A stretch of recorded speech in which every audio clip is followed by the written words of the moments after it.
Thank you. For those I haven't met yet, my name is Rob Watson. I'm the superintendent of schools for Missoula County Public Schools, and just want to welcome everyone here today. What would help me a little bit, and I know it's going to help our presenters too, if we know a little bit more about who's in the room. So for those of you that know me, I like to do up-downs.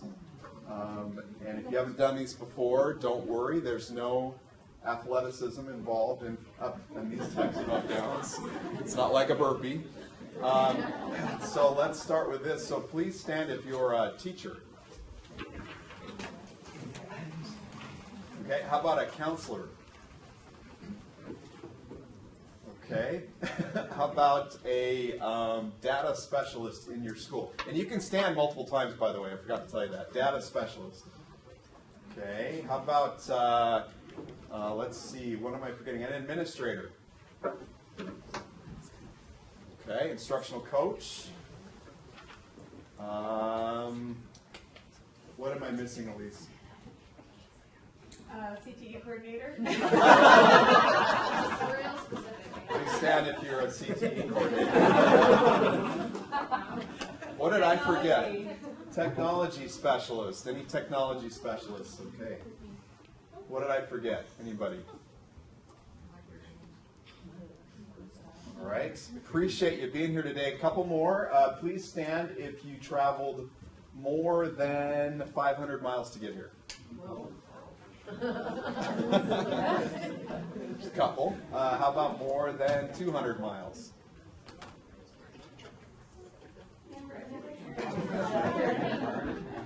More than 200 or about 200? So, okay. That's like 1,000. Yeah. Remain standing for just a second. So, name and where you're from? Karen Bozeman. Okay.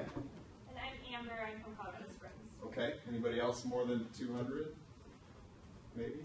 Hingham, Montana. Okay. Name? Grayson. Grayson. Thank you. Outside of Missoula County Public Schools, if you traveled from outside Missoula County Public Schools. All right. So we got a team here from where? Clinton. Whitefish. Target range. Target Range. Helena. Bozeman. Okay. And then please stand if you're a member of Missoula County Public Schools. Okay, remain standing if you're in a K-5 building. 6-8. 9-12. Perfect. Thank you. I really appreciate that. That helps understand a little bit who's in the room. Really thankful to those folks that have traveled to be here today and be with us for this training. Really excited that we can learn from you as well, not only from people outside of our school district, but outside of our community and our state. So thank you very much for being here. I don't have much to tell you this morning, just a couple of things I wanted to share my thoughts on the importance of this work. So one of the things that I get to do that's really, really exciting is this time of year we get to do some school tours. And so we went on some tours yesterday to 3 of our elementary schools, and really it always reminds me of why I'm doing the work that I do when I get to be in a school. And I know you guys get that. So one of the signs that I saw and took a picture of was, of course, a lot of inspirational signs in the hallway, but one of them I saw that really inspired me. It said, I think it said if or when, so correct me if you made this sign, I apologize. It said if you ever make a mistake, it really means that you're trying.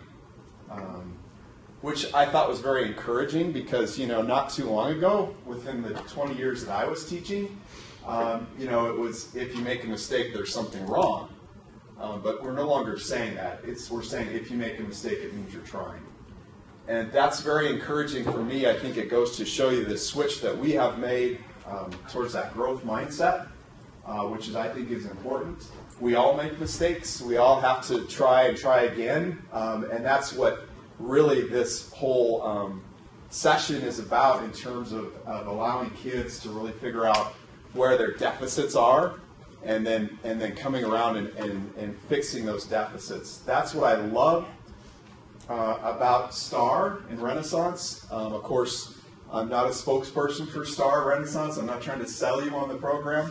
What I am going to tell you, though, is I value the opportunity for teachers and kids and parents and school districts to really recognize where we can grow. I think that's the powerfulness about this sort of tool.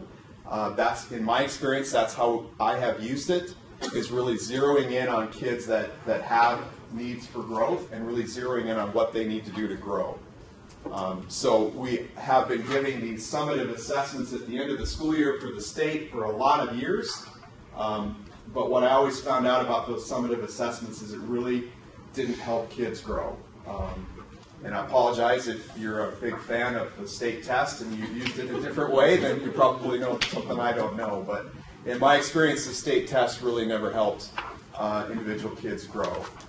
So what I love about this sort of assessment is it really zeroes in on that and allows kids to zero in on how they need to grow and how they can get better. And we all know that we can all do that, and it's been a very powerful tool that I've seen used in that way. So I'm excited for you to be here. I'm excited for you to learn, for us to learn together. Really appreciate your time and your commitment to this effort. And with that, I'm going to turn it over to Elise. Elise is one of our main coordinators for all of this. Elise and her team have done a tremendous job pulling this together, so really appreciate their work. But Elise is our Executive Director for Teaching and Learning for Missoula County Public Schools. Thank you. Thanks, Ron. So I am humbled and honored to introduce our keynote. I have to say publicly that I have been professionally stalking Dr. James Kearns for the last few years, begging him to try to get up to Montana, because when you hear him speak, he brings his wealth of knowledge and research to a practitioner level that just makes sense, and you walk away feeling inspired and excited about what we can do to make a difference for children and how to advance their achievement. Dr. Kearns is the Chief Academic Officer for Renaissance and is just the most smartest, well-spoken, articulate, exciting person that I have listened to and learned from in a very long time. So I am really excited to have this audience where you guys can have that same experience, and I am just really honored that Dr. Kearns is here in Missoula, Montana. So with that, I say, let's giddy up and hear from you. So welcome. You know, that's an old saying about you can fool some of the people all the time. Let me just hit two things that I want to highlight very quickly on this before we leave this slide. One is something that people asked us to do for years. People kept on saying, love the STAR computer adaptive test, but I want some CBMs. I need some curriculum-based measures. The second part of this is, when we bought this group, they were building a K-3 CBM. So that is in development this year. That will be in the STAR product next year. We're even looking for schools to pilot it. So if you're at the K-3 level and you'd like to do some pilot work with CBMs, we have some nice incentives, because when you build a new CBM, you got to have field tests. So if any of that rings a bell, network with one of our guys to let you know more about that. The other thing is, does anyone have our accelerated math product in your classrooms? Anybody? Okay. Freckle, the new platform, is not just math, it's multi-content areas, but there's actually a free version of Freckle out there. I'll admit it, we bought so many things so fast, I don't even know all of them. But I will tell you, Freckle's the one where people just stop me in the street and say, that is so cool. It's tiny, it is a startup, it is just starting. But I'll tell you, the people that are using it are over the moon. So we got somebody up here, she's like, amen, go Freckle, go Freckle. So it's an over the moon kind of thing. So those are all very exciting. I'm not going to spend my time talking about product. I'm going to spend my time talking about research and information and really hitting this idea of why reading scores flatline and what's new about it. And I'm going to share with you what I think is some really alarming data, because if we're honest with ourselves, if we look at the information that's out there, what we see is we have a problem that we're not really talking about all that much. Okay? So I'm going to present the problem, why they're or how they are flatlining, but then we'll dig into what the answer is. And thankfully for this one, it's going to require some changes in our behavior, but thankfully the answer to solve the problem isn't necessarily all that complex. So hopefully I'll make that clear. Another way that I could have titled this is the massive literacy challenge that nobody's talking about. And yet another way I could have titled it is Stuff We Think About Reading That's Just Flat Out Wrong. Okay? Because let's be clear, we know more from research about how to teach reading than any other thing we teach in school. However, there's a huge disconnect between what we know for research and what the average teacher does day in and day out. One person one time said, Columbia School of Education is kind of highly regarded as one of the best schools of education. They say the biggest gap that exists is the road that separates the School of Education at Columbia from every other department. Because in every other department, all this research is going on, and somehow all of that research doesn't always make it to the School of Education. So we need to be talking about what is research really, because there are some things that we have learned through research that just say, some of the things we're doing just flat out wrong. So, before we dive in, if you will take just a minute to jot down this URL or snap a picture of it really quickly. It's the only thing I will ask you to copy today. Take a moment to get it, and after you've gotten it down, I'll let you know why it is important.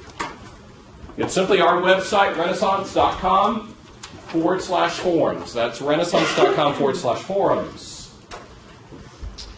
So the reason that I wanted you to get this URL, if I stay on that slide, is there's a copy of every single thing that I'm going to show there. Okay, so you have no need to copy down any of these slides. You don't need to write down any of the citations. You don't need to copy any of the graph. Everything that I'm going to show and more is there. You're getting about an hour of content that I can stand up and do for a day, day and a half. So when you go there, there will be things that we talked about, and there'll be stuff we didn't even mention because I don't have the time. Every book that I'm going to refer to, there's a hyperlink there for it.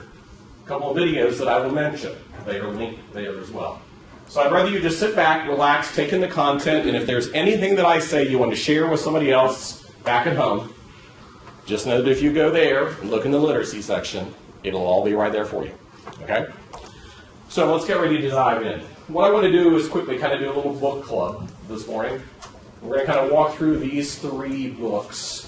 Moving from left to right, Mike Schmoker's book, Focus, subtitled Elevating the Essentials to Radically Improve Student Performance. In the middle, we have The Reading Mind by the cognitive scientist Daniel Willingham. And finally, on the far right, Why Knowledge Matters by E.D. Hirsch. By show of hands, how many of you might have read Focus already?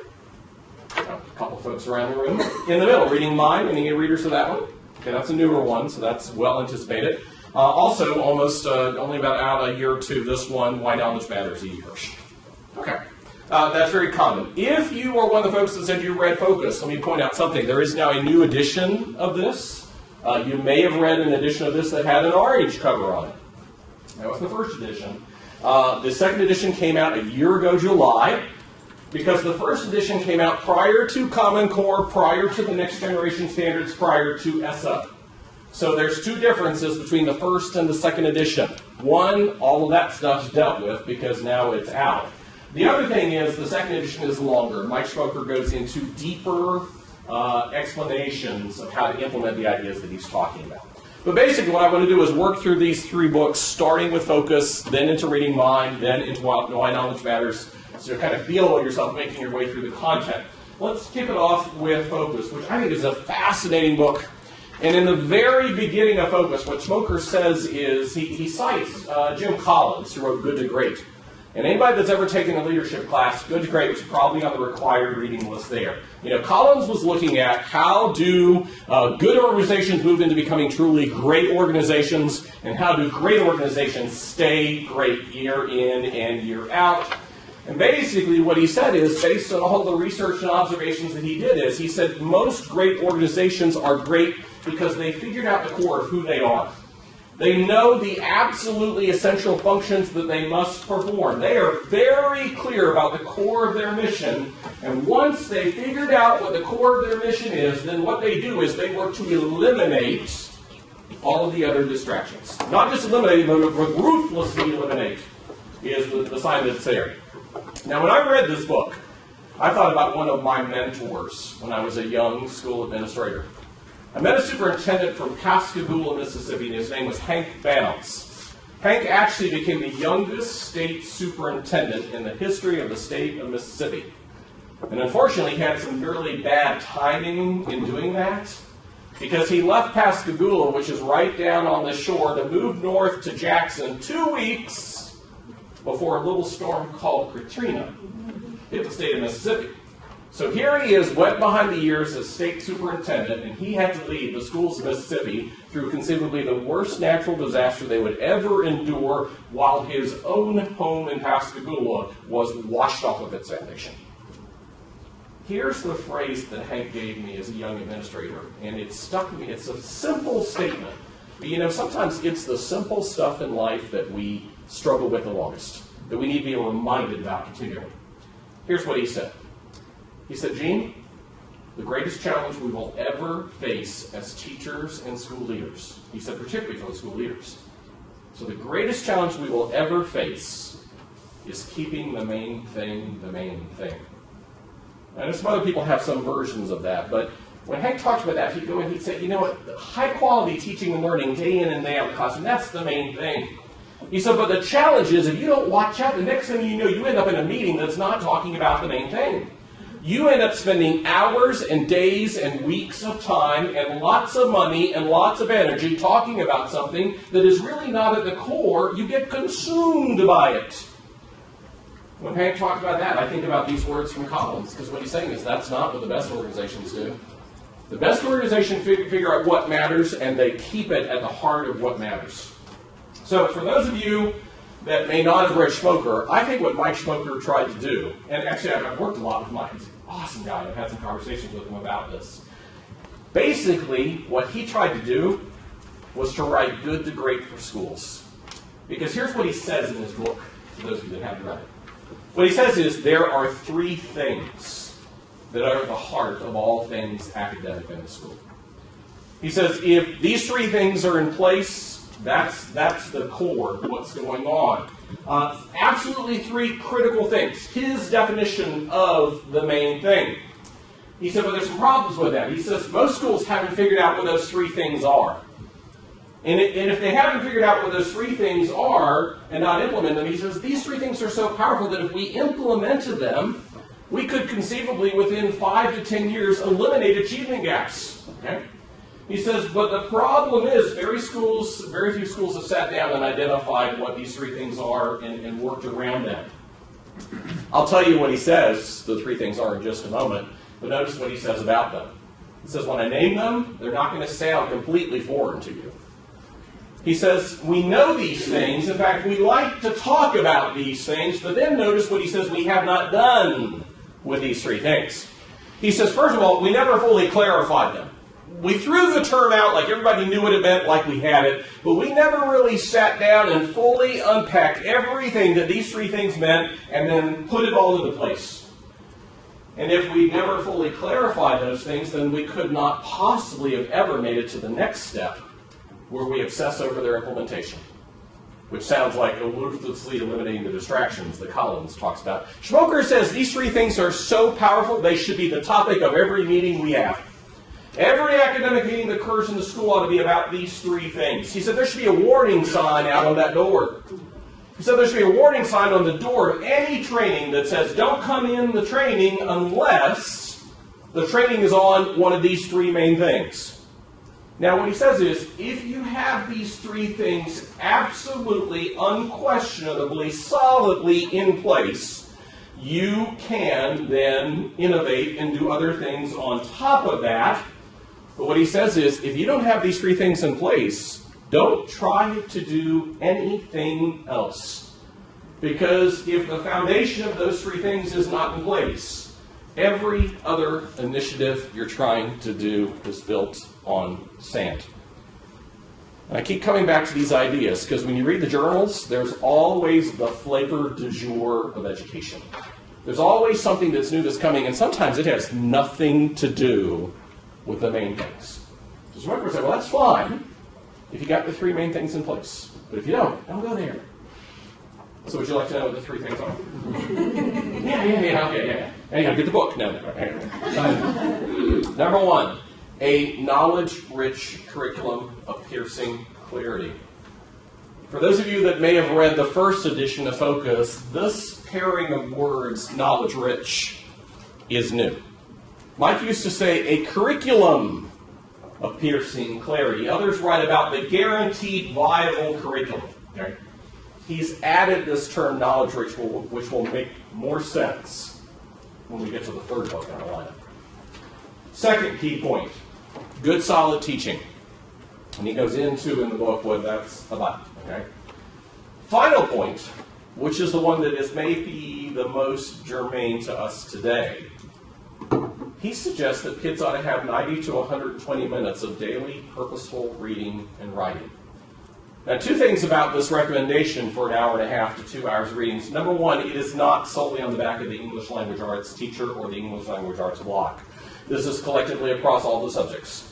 So when we add up all the time across all the subjects, he hopes that it totals 1.5 years. By the way, he's not talking about kindergarten. We got to teach them to read first, so things have got to go online in the early grades. But number one, it's across all subject areas. The other thing, the second thing that is critically important is this. He says, I'm not talking about the time that a kid does a worksheet about what they read. I'm not talking about the minutes that they might spend in a small group setting doing pre-writing before they write. He said, when I say an hour and a half to 2 hours a day of reading and writing, I mean the activity.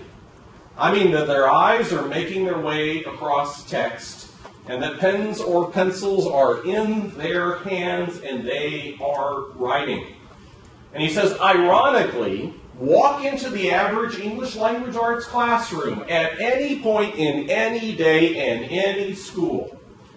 And sadly, what Schmoker advances is the two things you are least likely to see a kid doing is reading or writing. And he says we've got to change that.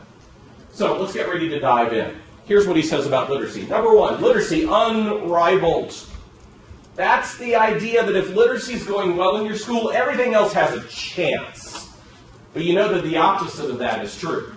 If your kids are held back in terms of their literacy skills, every other subject area is going to suffer. One researcher described it as literacy is the backbone of the school. It is the spine. It connects everything. If it's solid and healthy, everything else again has a chance. But if what's happening in the name of literacy is not all that good, everything else is going to be held back. Notice what Schmoker says. Yes, unrivaled, but then look at his second description. What he says is, what we're doing right now is a gross under-implementation of what it could be. Not just an under-implementation, he stretches it to say what we're doing right now in the name of literacy is a gross under-implementation of what it should be. And the reality of it is, this is getting us to the massive literacy challenge that nobody's talking about, the flatlining scores, is we have a problem that we need to be honest about. Let me show you the problem we have. Here's one way of looking at it. This is a study done by Metametrics, the creators of the Lexile framework. What they're showing you is the typical mid-year Lexile reader measure level. That's a long. Here's what they mean. How hard are the texts the kids can successfully read in the middle of the year across all of their years of school? In other words, this is a proxy for how are our kids growing in reading. Now, kindergarten and first grade are not there because we're teaching them the mechanics of reading. So they got to go online as independent readers. Do you see some grades where we're getting really nice growth? Absolutely. 2 into 3, fabulous growth. 3 into 4. Great again. 4 into 5, still pretty good. But do you see where things start leveling off? Okay? Depending upon, it's not an exact point, but somewhere right around the 5th grade or the 6th grade level, this starts getting rather flat. Now, two things about this. Number one, part of the flatlining is natural to the content. So part of this is not a problem. In other words, there's always going to be a bigger difference between what a first grader can do compared to a second grader around reading than there will ever be between what a junior and senior in high school can do. So part of this would have occurred naturally, but not this much, okay? Because basically, here's what bothers me. Look at roughly about the 6th grade level, and you see about how complex the texts are the kids can read at the 6th grade level, and then run your eye all the way across to the 12th grade level. We're talking about a period of 6 more years of school where we do not substantially increase our students' abilities to deal with any more complex text. Basically, looking at this, it basically says, if we're going to keep doing what we have been doing, we might as well just stop teaching language arts at about the 7th grade level, because those extra 5 years of school are not making any difference.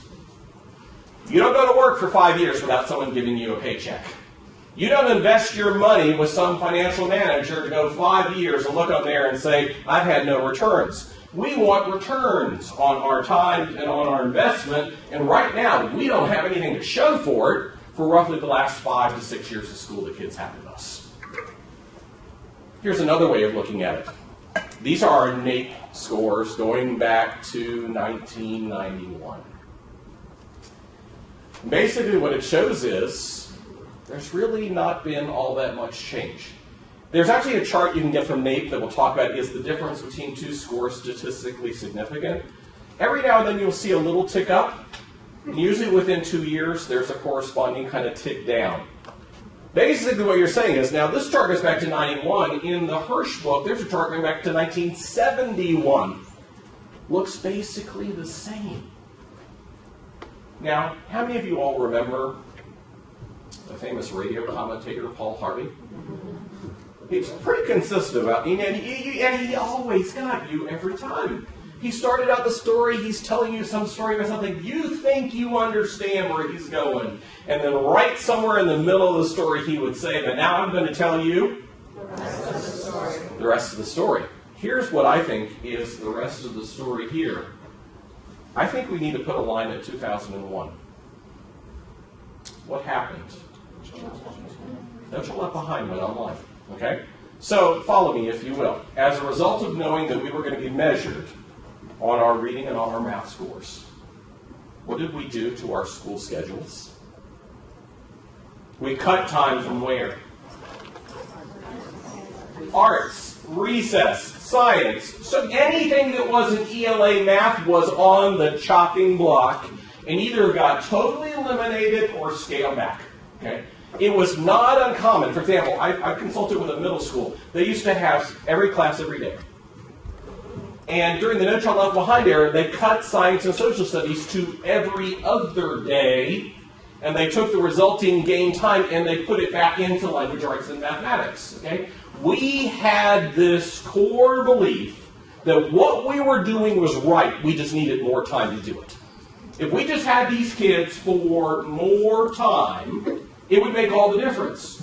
So, not only did No Child Left Behind occur, but also somewhere right around in this general period as well, we had a little tiny federal program called Reading First.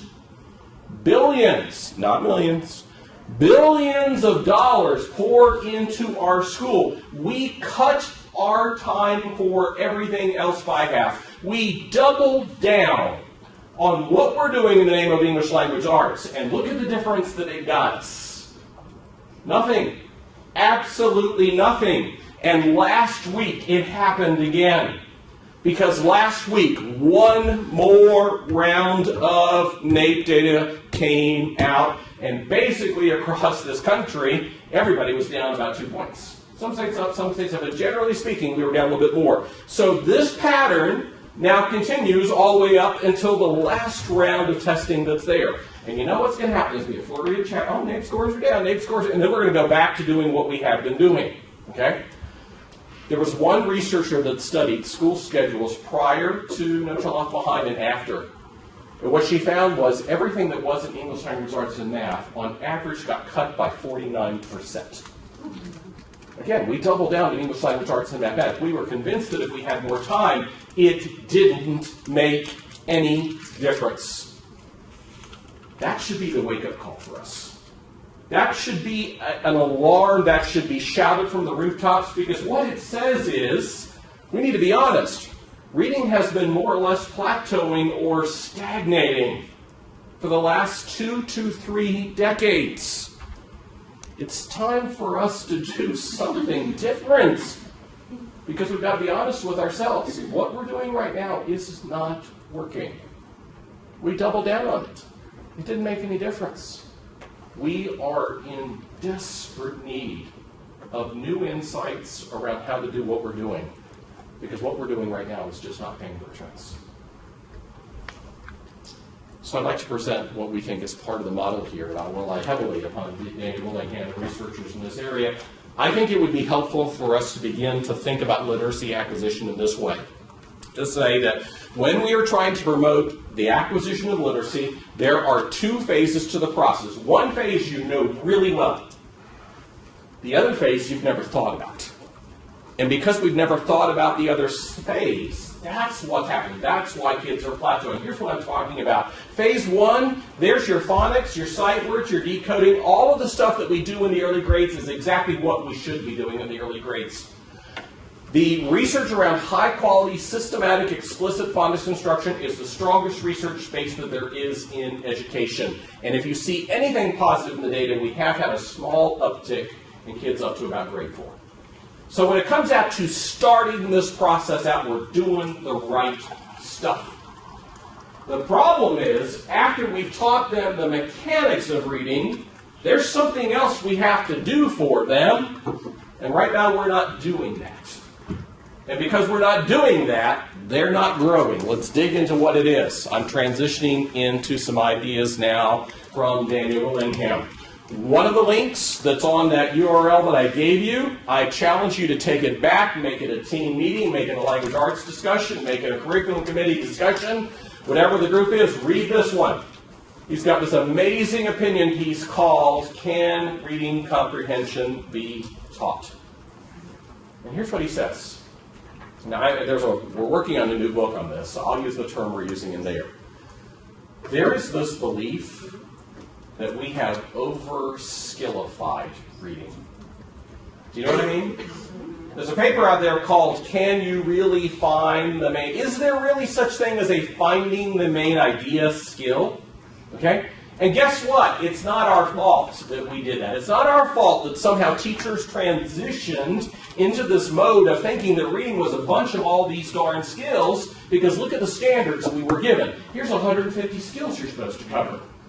Summarize, paraphrase, understand author's craft, compare and contrast two different forms of the same work, one movie version, one book version. We were given this laundry list of garbage to work through, and we got so busy teaching all of those lessons and doing all of the blasted worksheets that at the end of the day, kids weren't actually reading and writing. Well, let's be honest with ourselves. Reading and writing are skills. Those things that you practice regularly, you get better at. And if we're so busy doing all this skill stuff that is isolated, our kids aren't going to grow. So what Willingham says is, he says, reading comprehension strategies are a good example. Any provider of a reading intervention in the world is going to come in and they're going to talk with you about the reading strategies that will be taught through their intervention. And here's what Willingham says. Reading comprehension strategies make a difference. They do. That you get a nice, quick, easy bump when you teach kids certain skills. He said, that is all true. He said, but what we've not come to understand is when you teach kids these skills, they take them in very quickly and they master them with not all that much practice. So what Daniel Willingham says in this article is, yeah, teach kids certain skills. After about 10 listens on them, they've gotten a nice bump. They've mastered. You will not get any more growth by teaching an 11th, 12th, 13th, 14th, or 15th lesson on that skill. Here's what he says. Teachers in the United States are spending a lot of time working on skills that have a ceiling to them. That after a certain point, you don't go any higher. He said, I don't want teachers spending time with things that have a ceiling on them. I want them spending time on things that have no ceiling to them. That the more you do them, the more kids grow. So let's talk about this. This, I think, is the big idea. And it's all the way back to 95. First came out David Shearer, University of Highland, 1995. What Shearer said is, do you realize that part of being part of being literate is self-taught? It's experiences that kids go through, but they actually teach themselves some things about language. You can't do a lesson on some of this It just requires that kids get immersed in text. Okay? But remember, we don't get them in text enough. We don't achieve anywhere near Mike Schmoker's hour and a half to 2 hours a day of reading and writing because we're so busy doing all the skills. Let me give you an example of self-teaching, and here's the way it's going to work. I'm going to put 2 possible words up on the screen, one under number 1, one under number 2. Whichever one you think is the most likely word, hold up that number of fingers. So if you think the most likely word is under number 1, hold up one finger. Be careful which finger you choose. You think it's the one under number 2, go there. Okay? Do not overthink this. There is no trick at all. This should be easy. Which one of these do you think is most likely a word, 1 or 2? Wow, everybody agrees. 2. Which one of these do you think is most likely a word, 1 or 2? Everybody likes 1. How about this one? Which one of these do you think is a word, 1 or 2? Okay. Now here's the deal. These are all nonsense words. They do not exist in English. But what Willingham says is your ability to pick out certain ones is associated with reading ability. Now this one's not the best example because there's a yoga brand named Fide. Okay? But really no English word. Okay? But for some reason this one is far more appealing than F-A-G-Y. Let's go back to here. What is it you don't like about option 2? We never put C's and K's together? Not at the start. Yeah. Like if it went towards the end of the word, that's okay. But I don't like them when they go in the front there. Okay? What about this one? What do you not like? Yeah, and we don't like a personal violence against double P's. Just don't start with a double P. You can end with a double P if you want to, but do not start with a double P. Here's what Willingham says. He says, what you need to realize is what advanced readers are doing is so far beyond phonics, most of us don't even understand the process. We know how to teach kids phonics. That starts the process, but what advanced readers are doing is so far beyond that. We've never even thought about that, because here's what he says. Advanced readers don't read the whole word. We read the beginning of the word. We maybe read the first word. We know that that first word is commonly followed by another word. If the first letters of the second word are the word we were anticipating, we skip that word. Our eyes are going across text so quickly. Okay? We certainly don't sound out every letter. Yeah, that's where reading starts, but it's not where reading ends up.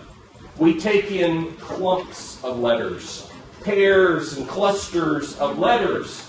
And so what he says is, when it comes to this, what you are seeing is advanced readers have taught themselves 2 things. Number 1, what are the letter pairs that are commonly used in English? That's what bothered you about some of those examples. They had letter pairings we don't use. And as a result, your brain said, don't know why, but I don't trust that one. Don't like that one. Okay. But here's the other thing. We learn, after seeing a word X number of times, how to just take it in instantly. Any of y'all ever played this game with your kids? You go home, you sit around the dinner table, and you say, what did you learn today? You're going to wish somebody at dinner says that tonight. Because I'm going to make you so armed and dangerous to drop such a massive thing on them, jaws will drop around the table. Here's what you're going to tell them I learned today. Well, let me tell you what I learned about today. I learned about orthographic representations.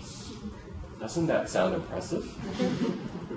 You know what orthographic representations are?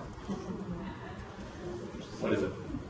So, well, it depends on which context, but I use an orthographic projection in my drafting classes where we have a 3D model and we project all the sides out. Okay, so you understand all the sides of it. Okay. What is it in language, do you know? Orthographic representations is the term that cognitive scientists use to say, how quickly do you recognize a word that you already know? Do you know how quickly you recognize a word you already know? You've seen it enough times? She says it's real fast. The research says 50 milliseconds. Now, a language arts person, so I had to go look up milliseconds and translate it into something. 1/20th of a second. 0.05 seconds. When you've seen the word enough times, you take it in. And notice what Willingham says. We teach kids the mechanics of reading, but they teach themselves the letter pairs and what whole words look like based on practice, reading. Practice that is distributed over months and years. There is no lesson to teach orthographic representations. There is no dietary supplement that one can take to make them grow faster.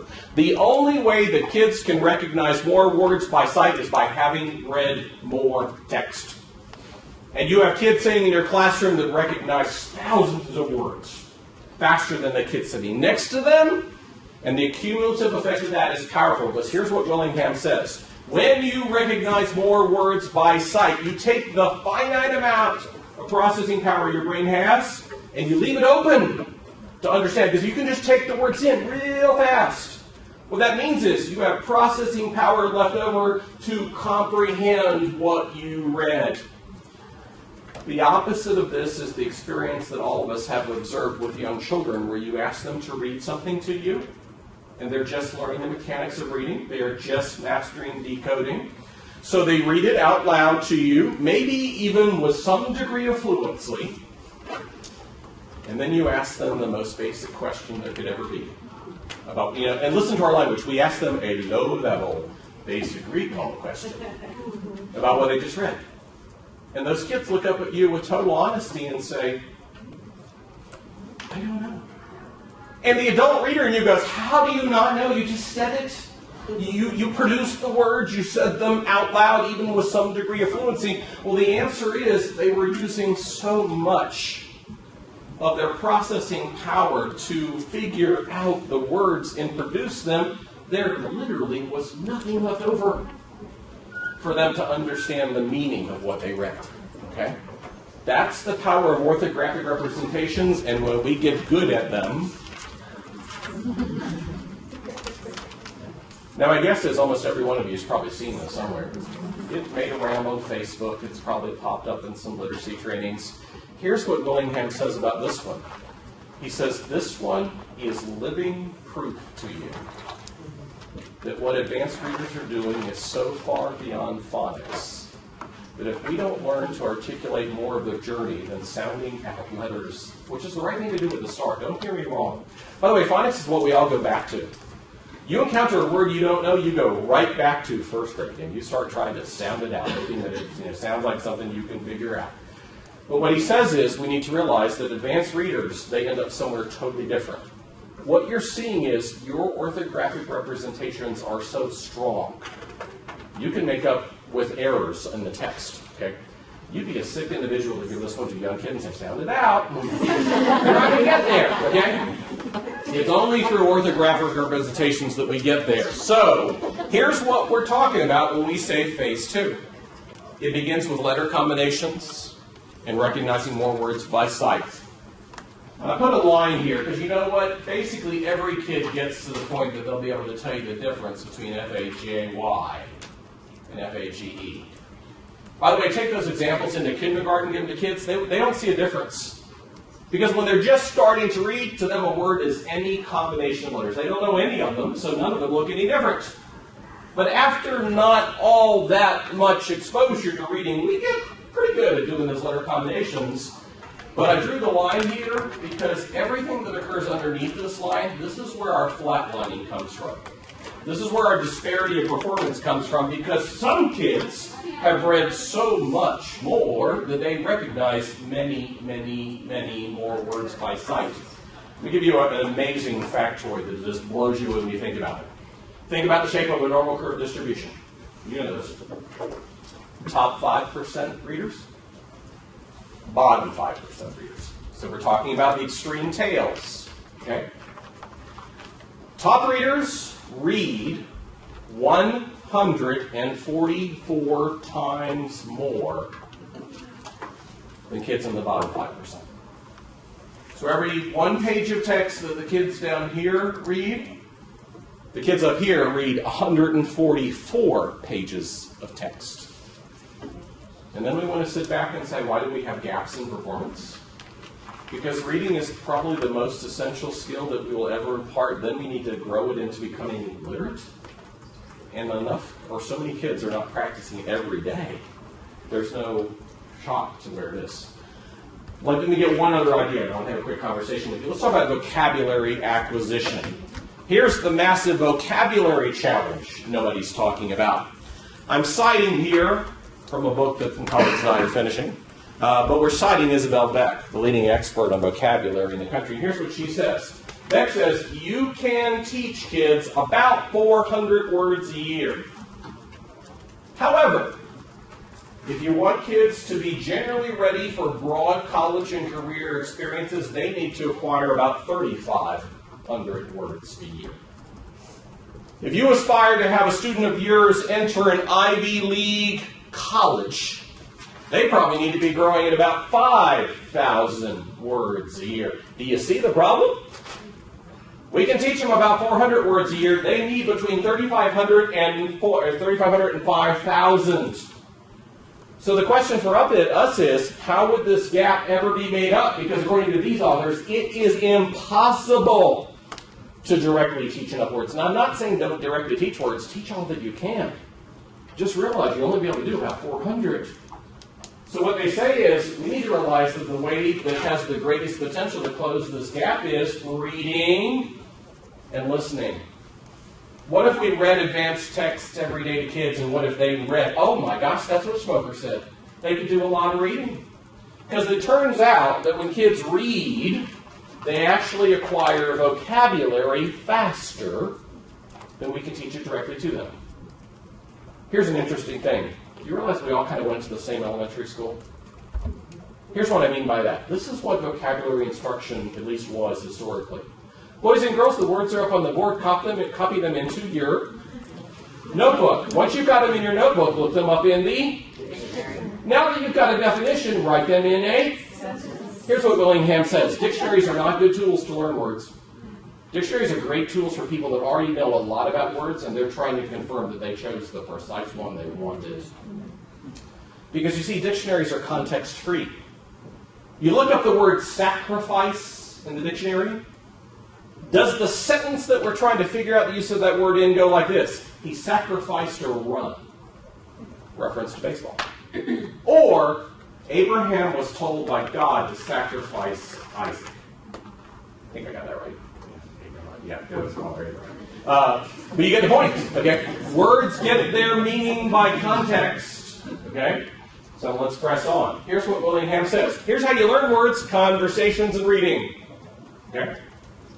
The big thing being, if kids aren't reading, they're not going to learn these words. So let's talk about how words are learned through reading. Willingham says the best advice I could ever give to kids is not just read, but read a lot. Schmoker says the fastest way out of poverty is reading, but you better start day one because you have no time to waste. Let's talk about how kids learn words through reading. Anderson and Nagy, leading researchers in the world about the acquisition of vocabulary through reading, basically a summary of their research is the following 2 points. When kids are reading at their independent reading, well, that's important because if kids read things that are too easy, they won't see new words. And if they don't see new words, they can't learn them. Okay? So point number 1, when they're reading stuff at a right level, about 2% of the words they see will be unfamiliar. Look at the second point. On their own, without you, without a dictionary, without a worksheet, on their own, they will figure out 1 out of every 20. Now, when you frame it this way, it doesn't sound very good. 2%, 1 out of 20. Let's look at it another way. If you can get a kid to read 1,000 words, 2% will be unfamiliar.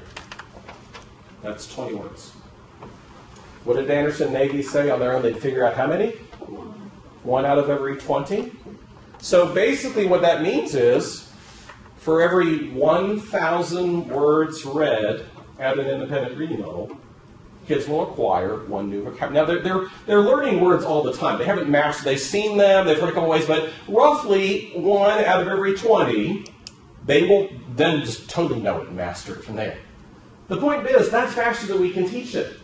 By the way, once someone becomes proficient at reading independently, most of us read between 350 to 400 words a minute. So let's say you schedule some time for kids to read. In the first minute, no new word. In the second minute, we're getting close, but we're not quite there. About 2.5 minutes in, bing, I learned a new word. Another 2.5 minutes later, bing, I took in another word. That's way faster than we could ever teach it. Let me talk about how it stacks up cumulatively over time. This is from a report that we did last year. Ignore the green line kids. Those are kids that read 30 minutes a day. They are fine. Okay? Let's look at the other two lines. Blue line kids. They read between 15 and 29 minutes a day. Red line kids, these are kids that read less than 15 minutes a day. I'll come back later and tell you what percentage of kids in our country do that, and it is alarmingly high. But let's talk about what happens over time. These red line kids who are reading 15 minutes or less a day, if you add up all the texts that they see over 13 years of school, you know what it adds up to? 1.5 roughly. 1.5 million words. Think about that. 1.5 million words over 13 years of school. We did a lot of another Paul Harvey on you. I met a superintendent who in her district, they have the Millionaires Club.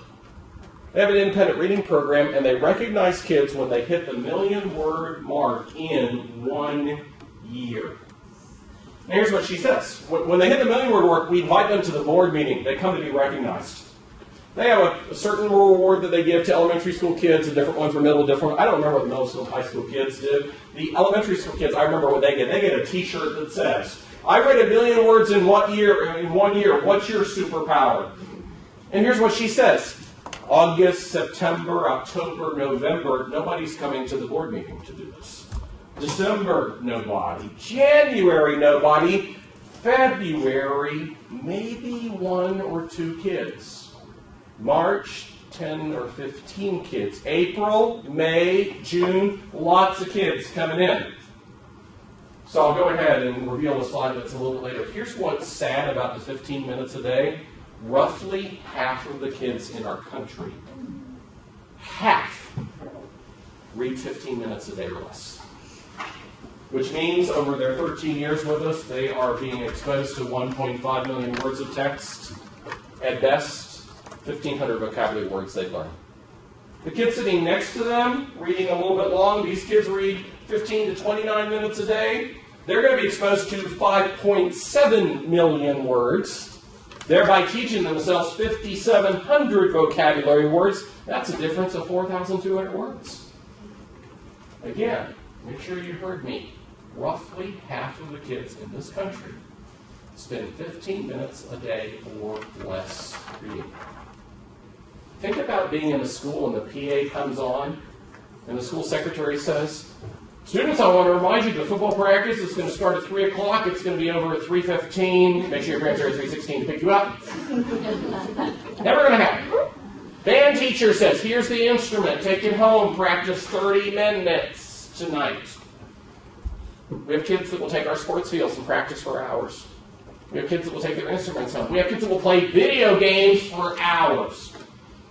But the most essential skill that there is for academic success, half of the kids in this country are spending less than 15 minutes a day practicing it. And then we really have to explain to ourselves why our NAEP scores are flatlined. Because most kids just never practice this enough.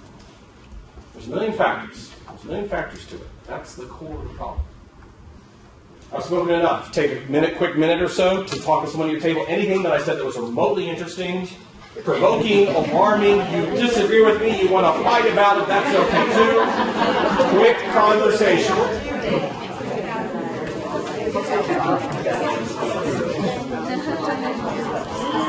We have a club where they interview your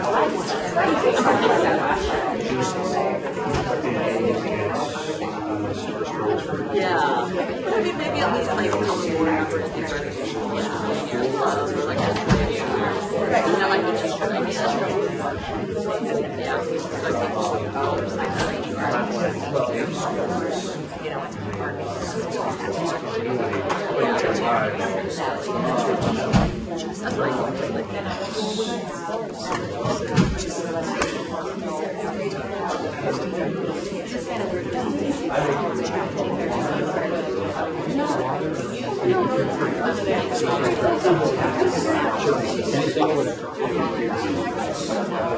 vocabulary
And just to know more about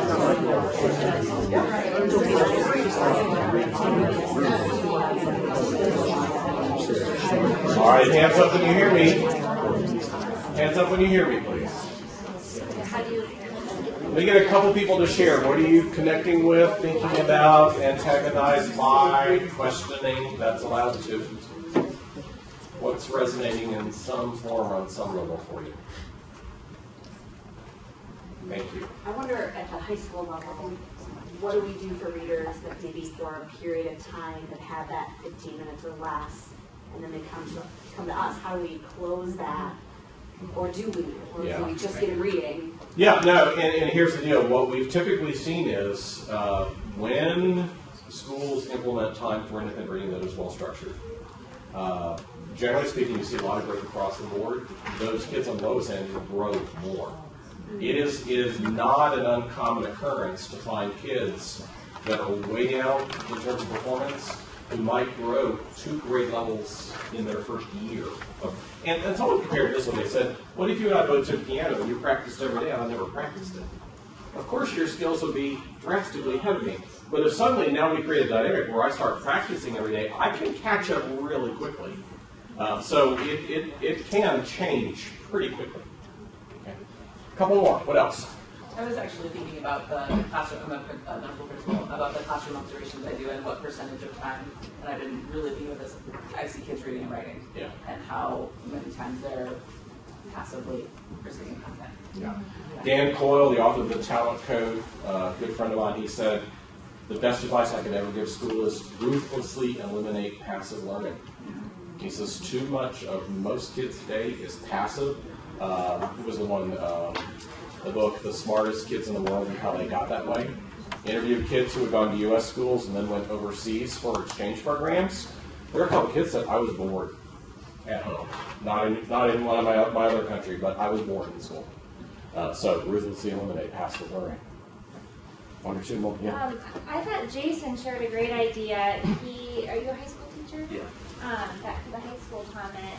He has free reading Fridays, and he talked about structuring that more so that students during that time have access to books at their level so that they can be learning those new words. Yeah, to be clear, the research on, so there's all kinds of programs, DEAR, SSR, the programs that have no structure to them, no consideration of the complexity of the books, or no feedback on how kids are doing, those show mixed results at best. But those programs that look at, am I getting you the right level of book in your hand, and after you've read it, is there a way for me to gauge whether you comprehend it or not, those consistently show more growth. So that's a key element there. I also like the idea of a little bit longer time. Some schools say, well, I found like 10 minutes. Usually about 10 minutes. That's when kids are like just getting into what they're reading. So my high school, we did 15 to 20 minutes. We had block schedules, but every language arts period began with 15 to 20 minutes every day. The kids were trained. When you come to class, you sit down, you get out your books, and you start reading. You would see some messed up kids. You tried to do anything else in middle through high school, but start out with reading. Number one predictor off one study about whether your silent reading time will be successful, they said perhaps the strongest correlate was what was the teacher doing during the reading time. If the teacher is also reading, the kids get into the reading more. But if the teacher's doing all sorts of other stuff, then it's a message to the kids, yeah, reading's really important, but let me catch up on my grade book, or something like that. So that was an interesting study, one of the things that came out in one of the studies. One or two more, somebody else. Yes, ma'am. I thought that there was, the power in that research, and it's like we know it, and I feel like in my idealized block we live that, but then the disconnect is often how they're assessed. That, we use the context and they can dig into text in meaningful ways, and then we put them on a computer with a multiple choice question or whatever, and then we're like, oh no, they don't know how to do this skill, but it's just so different. And so I wish that's where we could go next, is to arm teachers with strategies to bridge that gap of keeping it authentic. Hold on to the assessment piece first. What I really want to connect with is, what are we doing at the state level for assessments? Yeah. Because here's what Hirsch does say.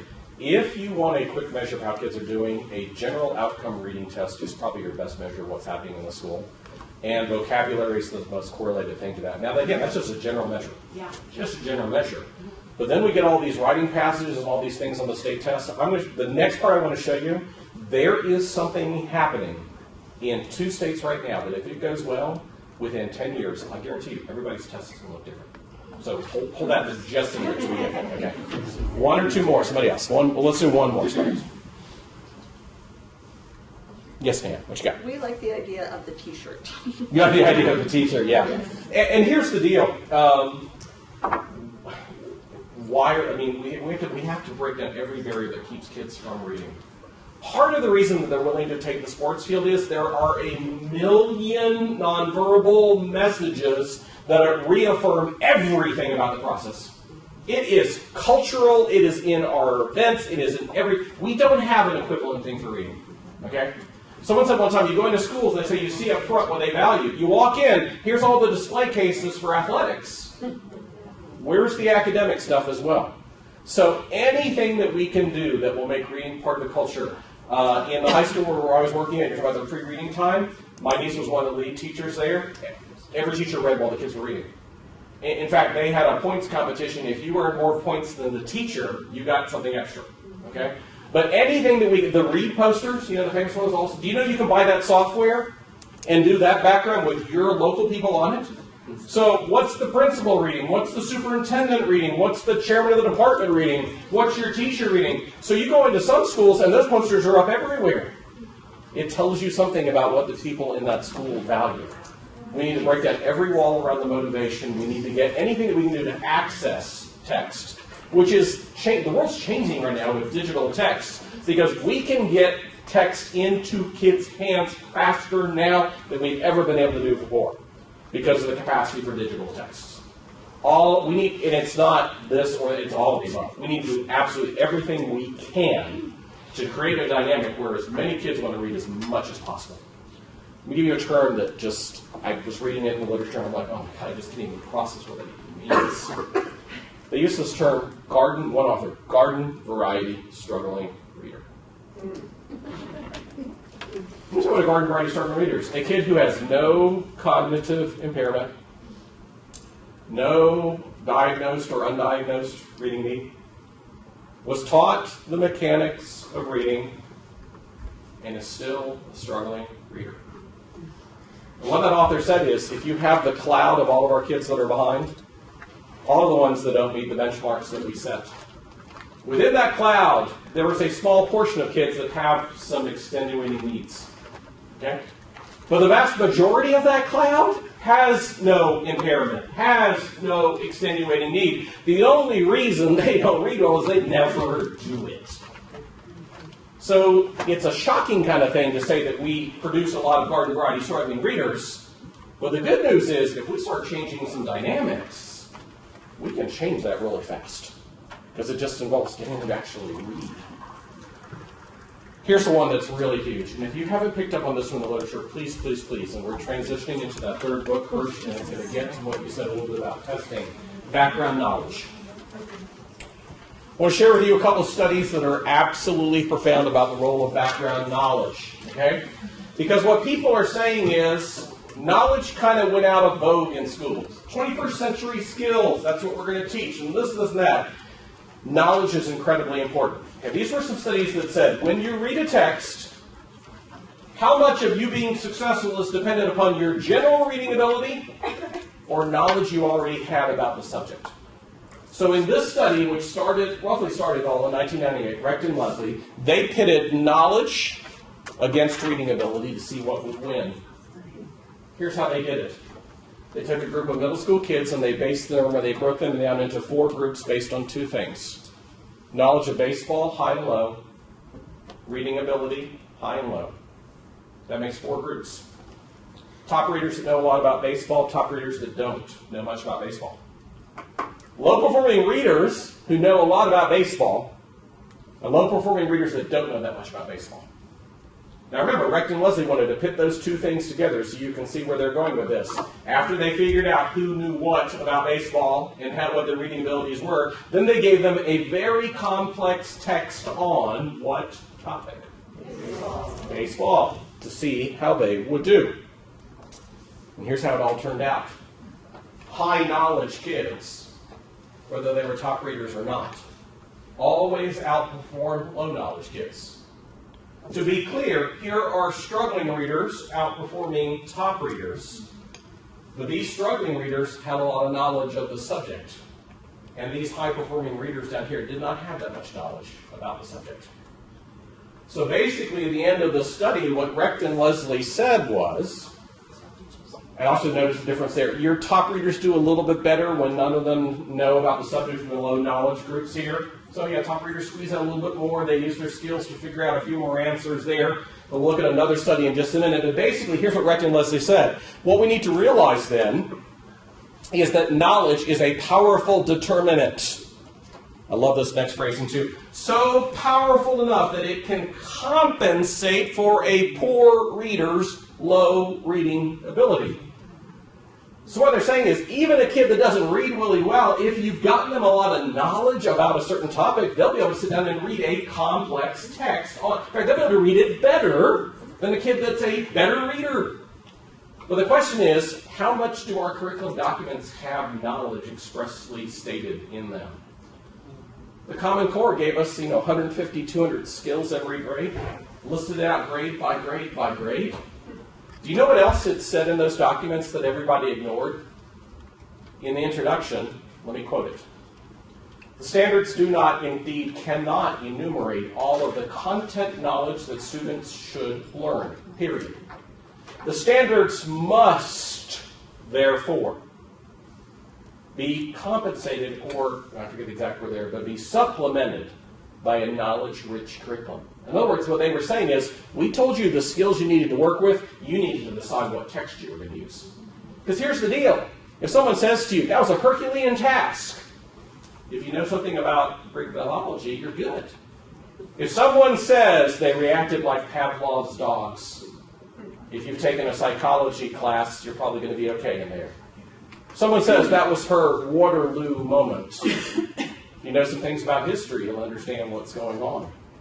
And if someone says, you're charging at a windmill, if you know something about literature, you probably get the reference there. There are all sorts of names and dates and references and important ideas that to be a literate person in the culture, you need to know. Because the authors don't write everything in their text. They assume that you have a knowledge base that is broad and maybe just a few inches deep. In other words, you know a little bit about history and a little bit about science and a little bit about social studies and a little bit about all these different kinds of things. And if you understand the illusions, you can be part of the dialogue. And if you don't understand the illusions, you are shut out. And it has nothing to do with how good of a reader you are. A year later, Schneider, Corporal, and Weiner replicated the Wreck Leslie study, but they made one change. Well, two changes. Soccer instead of baseball, not a big deal. Instead of saying high and low reading ability, depending on what culture. Instead of saying high and low reading ability, they divided the kids on high and low IQ. Same construct. Then they gave them an advanced passage to read on soccer.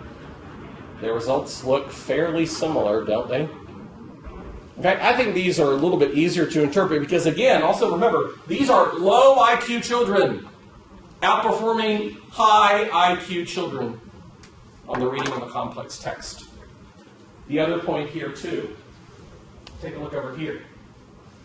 This one's easier to interpret because you see the 16 up the side? That is, how many questions did you get right out of 16? So for all of their additional IQ, these low knowledge, high IQ kids were only able to eke out one more question right than their low IQ counterparts. That's how strong content knowledge is. Final study, Aria et al. They took a group of third graders. They gave them some passages on things they thought they'd be familiar with, like jelly beans and toothpaste. And then passages on things they thought they might not be all that familiar with, like tree frogs and soil. And then they tried to see how complex of a text on these topics can these kids read successfully. Here's what they said. When the topics were familiar, text complexity was shrugged off by these kids. It didn't really matter. When they knew the subject, they could read an advanced text about it. Text complexity was shrugged off, and unfamiliar words were rightly guessed when the topic was familiar. Here's what Daniel Willingham says about all this. He says, what that means is you're not a good reader. You're a good reader of things you already know a lot about. You're an average reader on topics you know an average amount of things about, and you're a poor performing reader on things you don't know that much about. So I could go get an education journal, bring it in, written very complex, hand it to you, we're all going to be fine, because that's our lives. That's what we do every day. I run that education journal through a text complexity analyzer, and it spits out a Lexile level or an ATOS number, and then I go, building over, to the law library, and I check out a law journal, and I give you an article written in exactly the same text complexity as the education article that you read. You probably won't make it out of the first paragraph. Here's what Edie Hirsch says. There is hypothetical difficulty. That's what reading formulas are. And then there is actual difficulty. That is, how difficult is the text for the reader, given both their reading ability and the knowledge they already have, or that they don't have. Okay? How are you picturing the game here? Are we saying that if we give kids more knowledge, they grow in a nice, direct, equal fashion? Actually, what the researchers say is, it doesn't look like that, it looks like this. It's an exponential increase. You ever heard of the Matthew effect? Paraphrasing of the Gospel of Matthew, the rich get richer and the poor get poorer. What some people say is this applies to background knowledge, because kids that are rich in background knowledge, their parents took them to museums, they've gone on field trips, they've traveled, they've seen other places. They come to school and they get more out of every lecture. They understand more on every field trip. They get more out of every video. They are rich and they get richer. Sitting next to them in the same classroom with the same teacher, using the same curriculum, having the same experiences, are kids that are poor in background knowledge. They take away less from every lecture, less from every video, less from every field trip. It is a powerful effect. And here's what Edie Hirsch says. He says, our kids that we thought were doing quite well up to about grade 4, they're doing well because we're only testing on the mechanics of reading.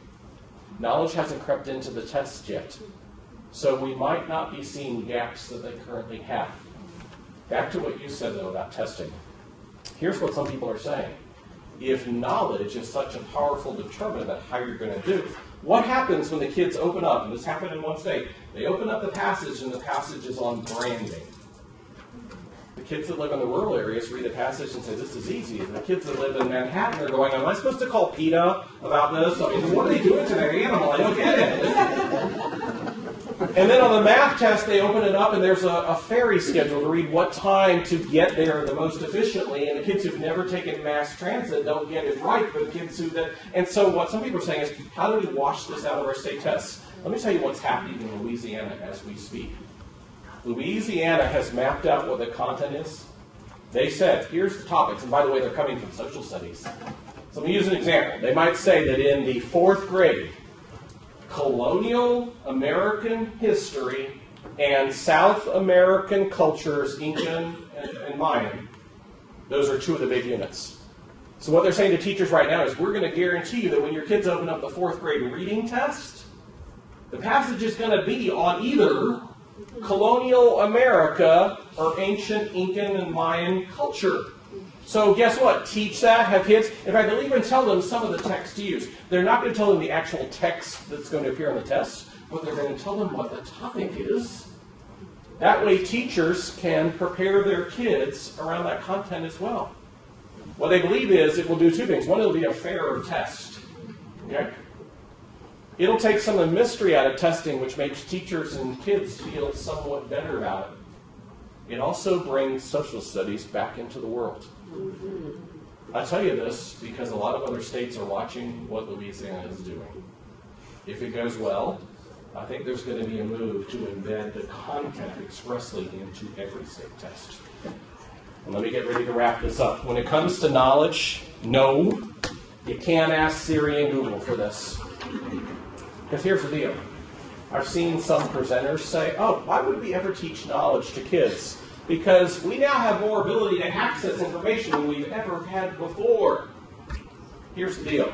I'm going to quote Hirsch for you. The ability to access information is not a replacement for a well-stocked brain. Because you see, when readers are reading and they encounter something they don't know, most of them just skip it. They figure they'll just go on without it, which means part of the text is a loss to them.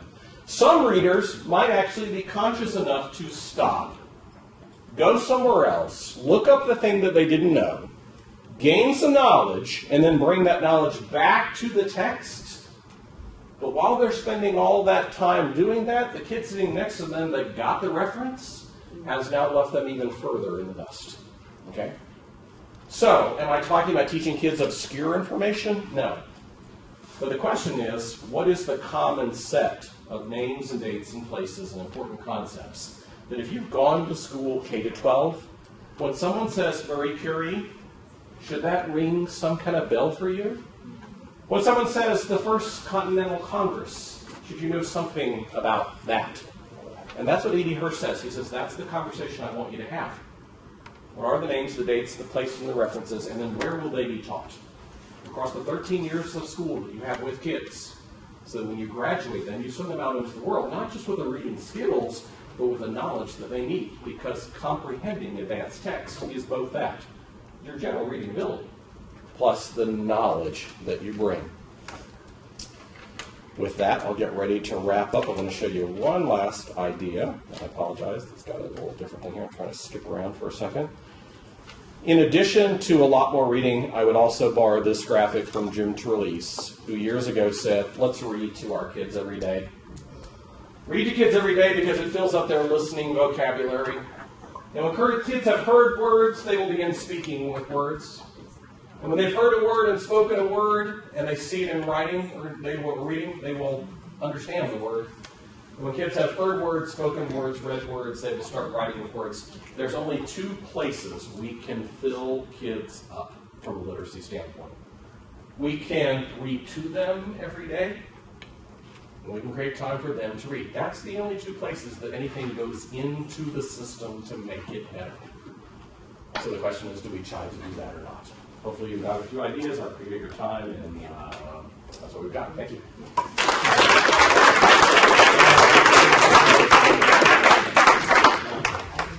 I told you he was crazy. Very much. It's a topic I love. I can keep going. And now he has to catch a plane. I've got a little while. Oh, okay. We're about about to take a break, but before we do so, we have a signed book from Dr. Kearns on unlocking the talent. It's the second book. That was my second book, and actually it relates to what you said about making mistakes. This is research from the science of expertise. So how do people become great in their areas? The talent code, outliers from Malcolm Gladwell. No one had ever written on that research for K-12, so that's what this book is about. But it's an idea of helping kids embrace the growth mindset and understand how experts become great at what they do. So here's a copy, and it's signed on the front for what that's worth. Well, I'd really like to rig the raffle for myself. I will not do that. So, BJ, do you want to grab the ticket? Yeah, I can't find mine. All right, what's the number? 219560. Oh, 160. Yay!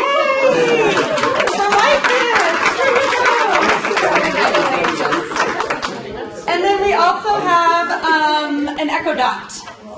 So, do you want to do it? Okay, are you ready? 219-568-7. Who is it? It's probably BJ. I didn't know I was right after you. Okay, right after you. 219-568-7. Oh, that's gonna be so bad. Okay, going. We're going for another one. Sorry, BJ. BJ, we talked about that. I know we did. 219-5696. Yay! Congratulations. There you go. So we'll go ahead and take a 15-minute break and then come back and start hearing from some of the practitioners with Amber from Colorado Springs. Thank you. Break.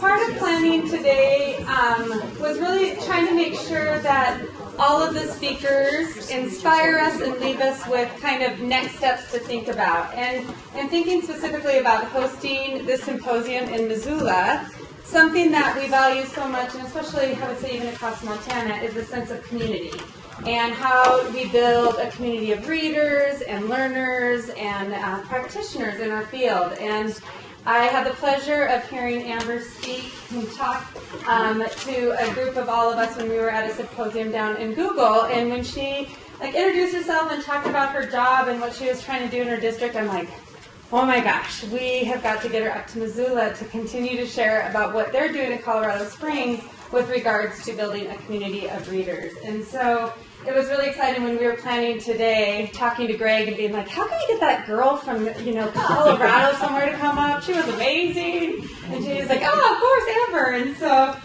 you're here, and it's amazing. And we're really excited that you're here sharing your experience and expertise with all of us. And I know that we'll learn a lot from you as we share similar values around community and reading. And I'm really excited for her to kickstart this next portion of our time. So, and I'm going to get your title wrong, but I know you're like the teaching and learning person for Colorado Springs. in my district. Yes. So it's very exciting. So we'll let you get started, but we're very excited to have her here. So. Jean Kearns is going to be a tough act to follow, I must say. But I'm hoping I can share some practical ideas that you can talk about. We'll give you time today to talk about how you can partner with your community to advance literacy with your students. Thank you again to Elise for being so welcoming. We had dinner last night. It was a great chance to just share ideas, as she mentioned earlier. And to Rob for hosting the event, along with our friends at Renaissance, and to all of you. So very excited to be here, and I'm sure I'll learn as much from you throughout the day. So my topic is how we built a community of readers in Colorado Springs. And so we're shifting a little bit from the research around reading to how we've partnered with all different folks across our community to improve our strategies and our results in early literacy specifically. But I'm hoping even those of you at the middle and high school levels can be thinking about what might this look like at the secondary level as well. As Elise mentioned, my name is Amber Wettstein. I'm the Executive Director of Learning Services in my school district. In El Paso County, which is where Colorado Springs is. Anybody been to Colorado Springs?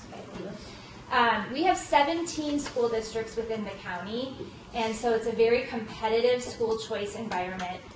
My district is on the eastern side of Colorado Springs. We serve about 25,000 students. El Paso County as a whole serves about 150,000 students. So we are not the largest district in my region, but we are one of the 3 larger school districts. And the other thing that's important for context is that my district is committed to what we call a portfolio school model. And so we have many different types of schools, from IB schools to STEM schools to arts integrated schools, as well as public charter schools that our district is responsible for authorizing. And so when I talk about our approaches today, you can keep in mind that things look different in each school, but we are working to improve literacy through partnerships with our community throughout all of the schools within our portfolio. So Dr. Kearns talked about the gift of focus. In 2013, the 2013-2014 school year, we shared our 3rd grade state assessment results with our school board, as we always do. And at that particular time, politically, we had a very stable board, which had not always been our tradition. And at this point, we thought this is a great opportunity to be transparent with our board that we were not satisfied with how we were serving our students. And so the board, as representatives of our community, they're elected volunteer directors on our Board of Education who represent each region within our district community. We told them almost 30% of our students are not meeting our state's expectation for reading by 3rd grade. And we all know what the statistics say about 3rd graders who don't read. And we asked our board to hold us accountable and to give us permission to focus on early literacy so that we could build a foundation and ensure to our community that the students that they were bringing us would be reading by the time that they left 3rd grade. And so this, ever since that year, 2013-14, has been our relentless work trying to improve how we are preparing students for beyond 3rd grade. So that means we did not do this. See if you can use your orthographic, is that the right terminology we just learned? See if you can figure these out. Anybody want to take a guess? So this means we did not focus on last year's new thing, this year's new thing, next year's new thing. We kept our focus on early literacy and what were we doing to ensure that students in our hands were getting everything we possibly could give them to set them up for literacy success. About the same time, Colorado enacted what is called the Colorado READ Act, and this was legislation that came about from our state community where we would be required as school districts across Colorado to report to the state every 3rd grader who was not reading according to the Dibbles, now Acadience benchmark assessment. And for those students who were scoring well below benchmark, districts would receive per pupil funding to support students in schools, and it would have to be used on specific things such as interventions, summer school, and professional development. So while many of our neighboring districts saw this as one more burden, one more state report that has to be submitted, one more tracking that we're going to be doing and labels for kids, we actually saw it as an opportunity because we knew that if we were going to ensure every student read by 3rd grade, we'd need every possible resource available to us. And so not only did we leverage these READ Act funds and embrace the accountability that came with it, but we also applied for other state grants that were in support of the schools with the most students reading below benchmark. We were lucky to have received over $1 million in addition to the per pupil funding based on these grant funds. And so I encourage you, as you move forward with your district and school priorities around literacy and math improvement, to take advantage of some of those funding opportunities that are available to you. We also leveraged our Title program funds, Title I, in our Title I schools, as well as our professional development funds for Title II, all towards this same focus.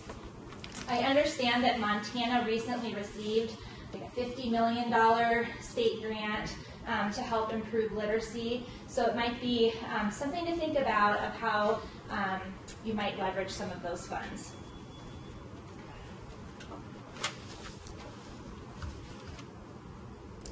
I mentioned that we are a portfolio school district, so in a lot of places that means site-based. Principals are responsible for making decisions about the curriculum that they choose, what types of professional development they're offering, how they're creating school schedules. So we didn't tell schools how to improve literacy results, but we said we need to find out what's going to work. So we did. We spent about a year visiting the top performing schools in our region to see what they were doing. We read.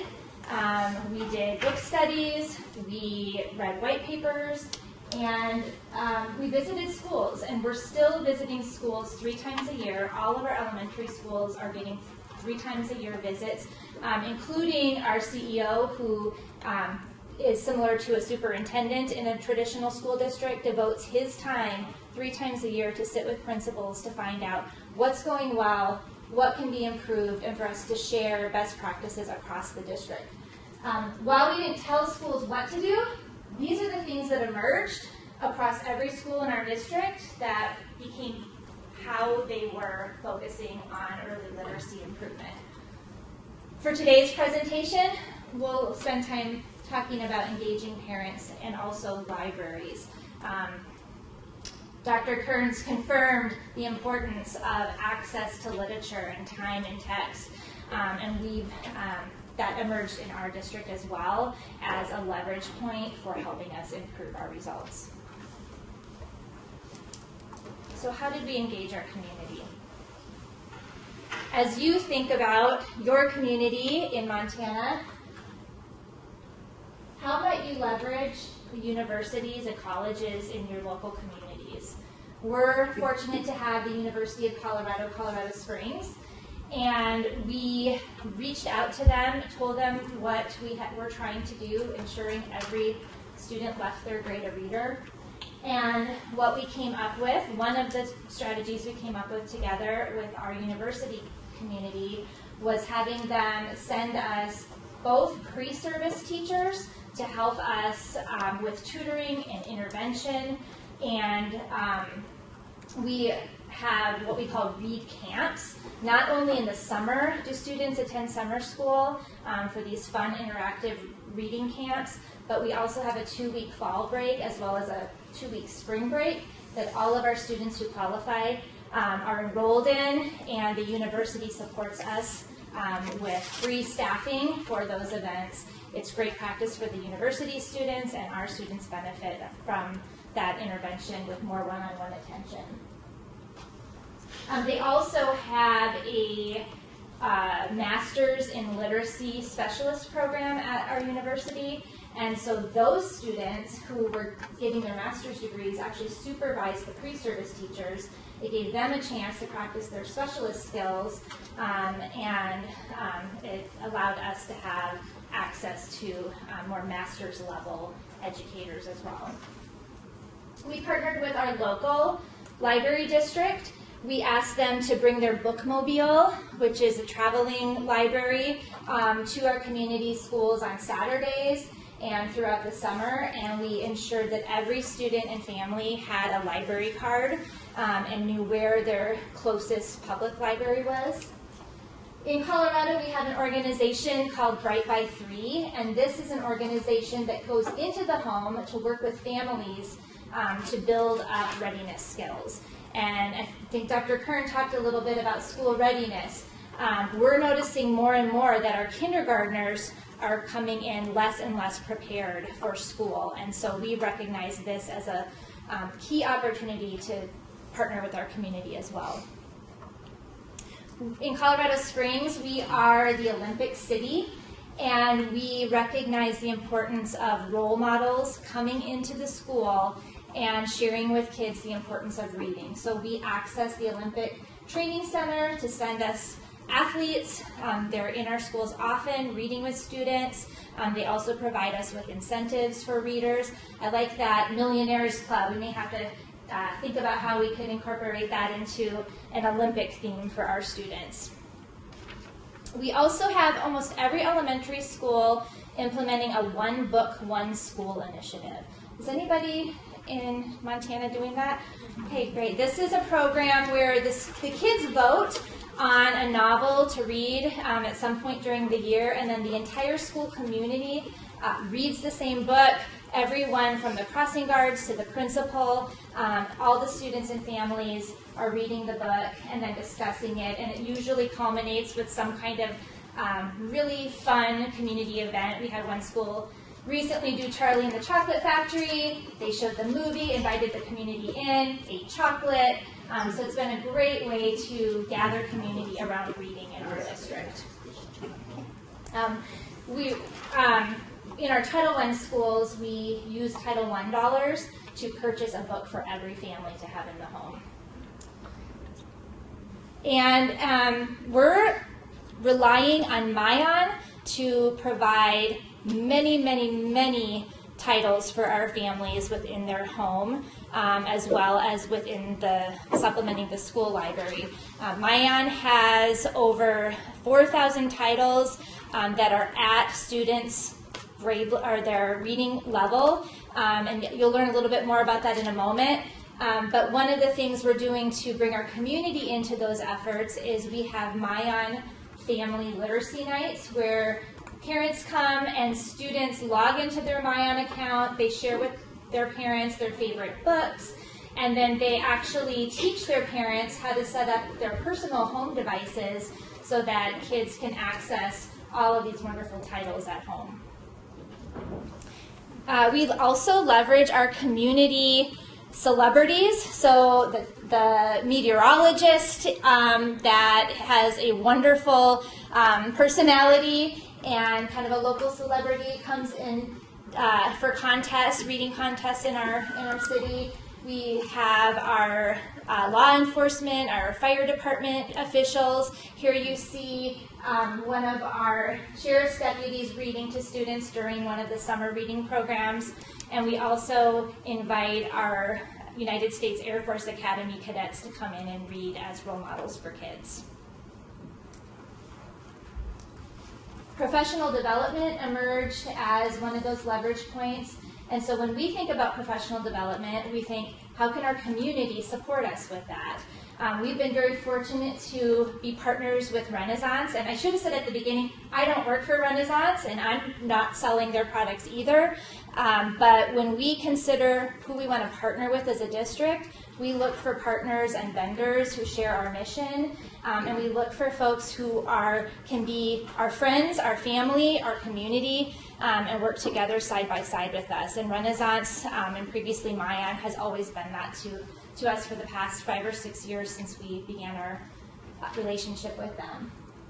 So Renaissance has helped us host events like what you're all engaging in today. We'll be embarking on our 5th literacy conference this year, which has just been a wonderful experience. And then we've also used our State Department folks and leveraged the leaders at the state level to come in and provide professional development around literacy for our teachers. Because time in text is so important, and we just learned that most students spend less than 15 minutes a day reading, we talk about 5 different libraries in a student's life and how important each of them are.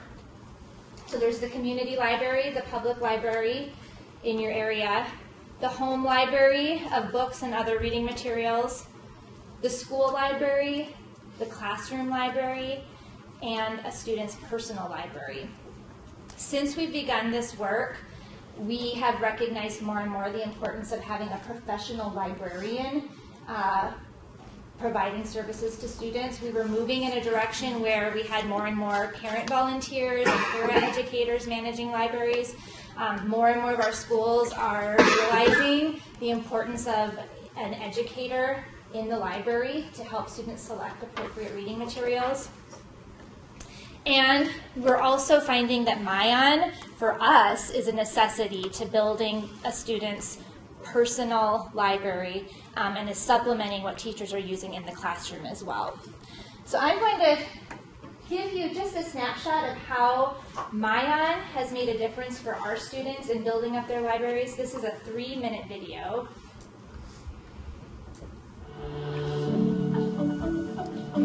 In District 49, we happen to be literally in the shadow of Pikes Peak. Nobody starts up the trail to Pikes Peak to go part way. And so when we've talked to our community about our goal that every student reads by 3rd grade, they expect us to get all the way to the top. They want us to reach the peak. In order to get them to the end of the path, we've got to start them strong. And we know that the pathway to success is paved with literacy. Nice. That's pretty awesome. Because we're a portfolio school district, MyOn integrates in different ways depending on each school's emphasis. MyOn allows a classroom teacher to build sets that work for all the students. But it also allows an individual child to have their personal library of interesting books at their level. And it even allows the school librarian or perhaps a mom or dad at home to create and to track the kinds of reading that their child is doing. It's not an intervention necessarily, but it can be used that way, and it can also help us enhance the learning of our students who are high-achieving, gifted learners. A lot of our students love to read print material, but having a combination of print and electronic has been an important tool for us here in our district. So you guys have a whole list to choose from, and you have 2 of them that you were going to compare and contrast. One of the reasons we chose MyOn is because of its great collection of nonfiction reading materials. Our teachers are using MyOn not just to support with literacy instruction specifically, but also to expand students' knowledge in the areas of science, social studies, mathematics. Colorado history is obviously a huge focus for 4th grade, and so we were able to find books about the old Russians, so pull those in. You can learn math and reading and social studies and history. Who remembers what current events means? One of the things that we're recently really excited about is the addition of MyOn News. This is an opportunity for our students to engage in current events in a way that is safe and at their level. Well, I just discovered about the MyOn News, and I don't know today, and it's very interesting. My students actually found the MyOn News and found the article on the fidget spinners. We were talking about persuasive letters, and instead of reading a textbook about letters and reading letters, I had the students read the article, and then we had a debate. For his return, and the two continue their rivalry. Reading things they care about, reading literature that's accessible to them, has helped move individual students closer and closer to proficiency. Yeah. Which one was your favorite? We feel like we owe it to our community. They've trusted us with the children. We want to give them back the citizens that they expect, who are well prepared and excited and confident about the success that they're going to have.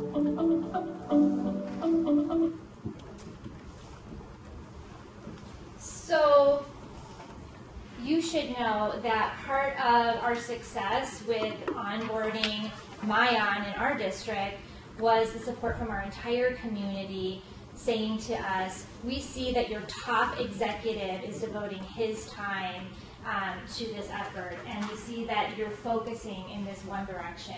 And we see that the Board of Education themselves is spending 3 times per year looking at literacy results and asking us, what are you doing? What support can we continue to provide you? We believe that it's in part because of that our voters have allowed us to use a mill levy override to supplement the cost of MyOn for our readers. And we're currently exploring the idea of asking our Home Builders Association to fund an initiative that would allow MyOn for personal libraries in homes for families before they even come in our doors to address that birth to school age gap that we're seeing. So just some ideas to think about how you can leverage your community to support your school and district priorities. Here are the results that we're seeing. According to the Dibbles Next assessment that we report to the state for 3rd grade, we see an upward trajectory. While there are mixed results, we are seeing some upwardness, which we are proud of. And on the state assessment, the Colorado State Assessment that begins in 3rd grade, you'll see our percentile rank here, and we have had significant movement at the elementary level, as well, even more significantly at the middle school level. And we believe that by building that firm foundation in the early grades, the results are showing up later on as students are reading to gain knowledge versus learning to read.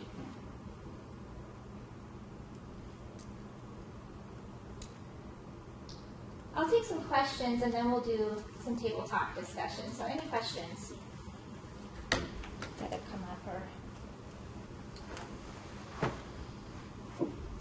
Do you guys use a core curriculum that is common, or is it different in all of your? So good question. We talked about this at dinner last evening. We do not mandate a core curriculum from the district perspective. But through these meetings that we have 3 times a year, we learn what has been working and what has not been working. And gradually, schools have moved away from teacher-developed, less structured curriculum.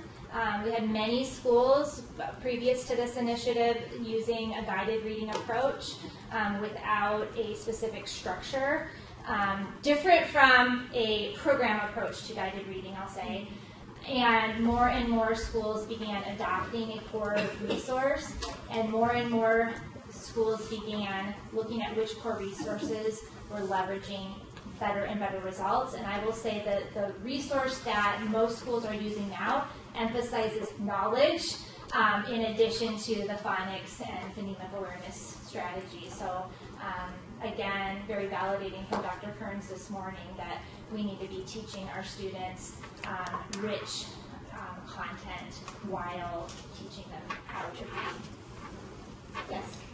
Can you speak a little bit to how you garnered kind of widespread community support? It feels like often efforts are preaching to the choir, but the people who touch the issue know about it, but nobody else. Yeah. You know, I think it has been that relentless focus. It hasn't gone away. And when Peter, who you saw on the video, my boss, said we're going to emphasize primary literacy, the board said we support you in building a firm foundation at the early grades. And when we saw this happen was when we said maybe we should work on math too. And we had a significant dip. We're still working on math, and we still recognize the importance of math, but when we veered off course and lost a little momentum, we saw the impact of that. I think that our teachers, our principals, the first couple of years thought, okay, this is a thing right now, and it won't sustain. And here we are 5 and 6 years later with continuing to have our CEO visiting with principals 3 times a year, continuing to have regular reports to the Board of Education beyond the state assessment about how we're meeting the needs of 3rd graders and beyond in literacy. So I think just that constant focus.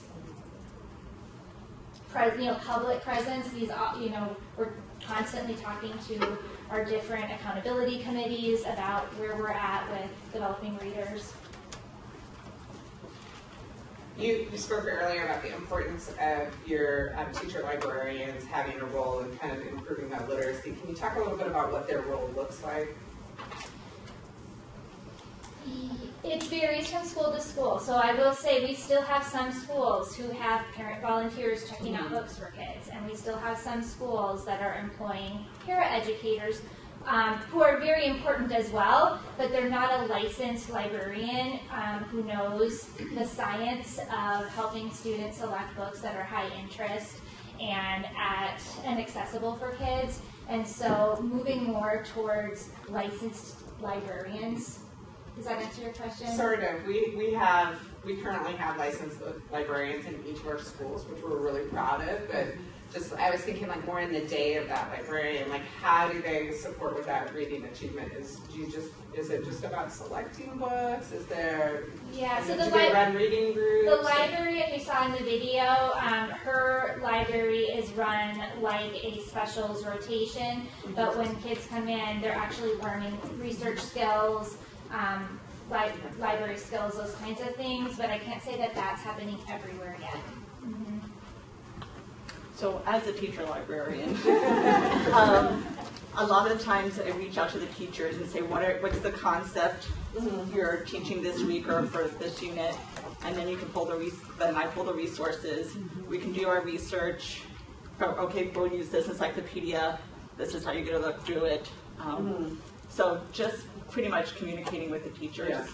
I'm just tying it all together. Yeah. Excellent. Yeah, and oftentimes what we found too in many schools, it's working for the librarian to have a paraeducator who can help with some of the checking out with oversight and support, and then the librarian doing more of the instruction within the library. Yes? As a retired high school librarian, that's where my heart still is.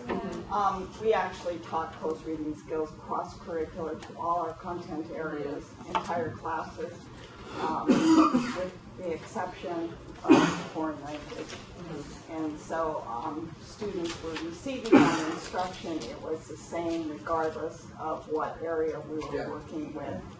And they were under our guided instruction. So it was fun and fabulous. When you do your partnerships with the university, are those camps happening at all of your schools or just targeted?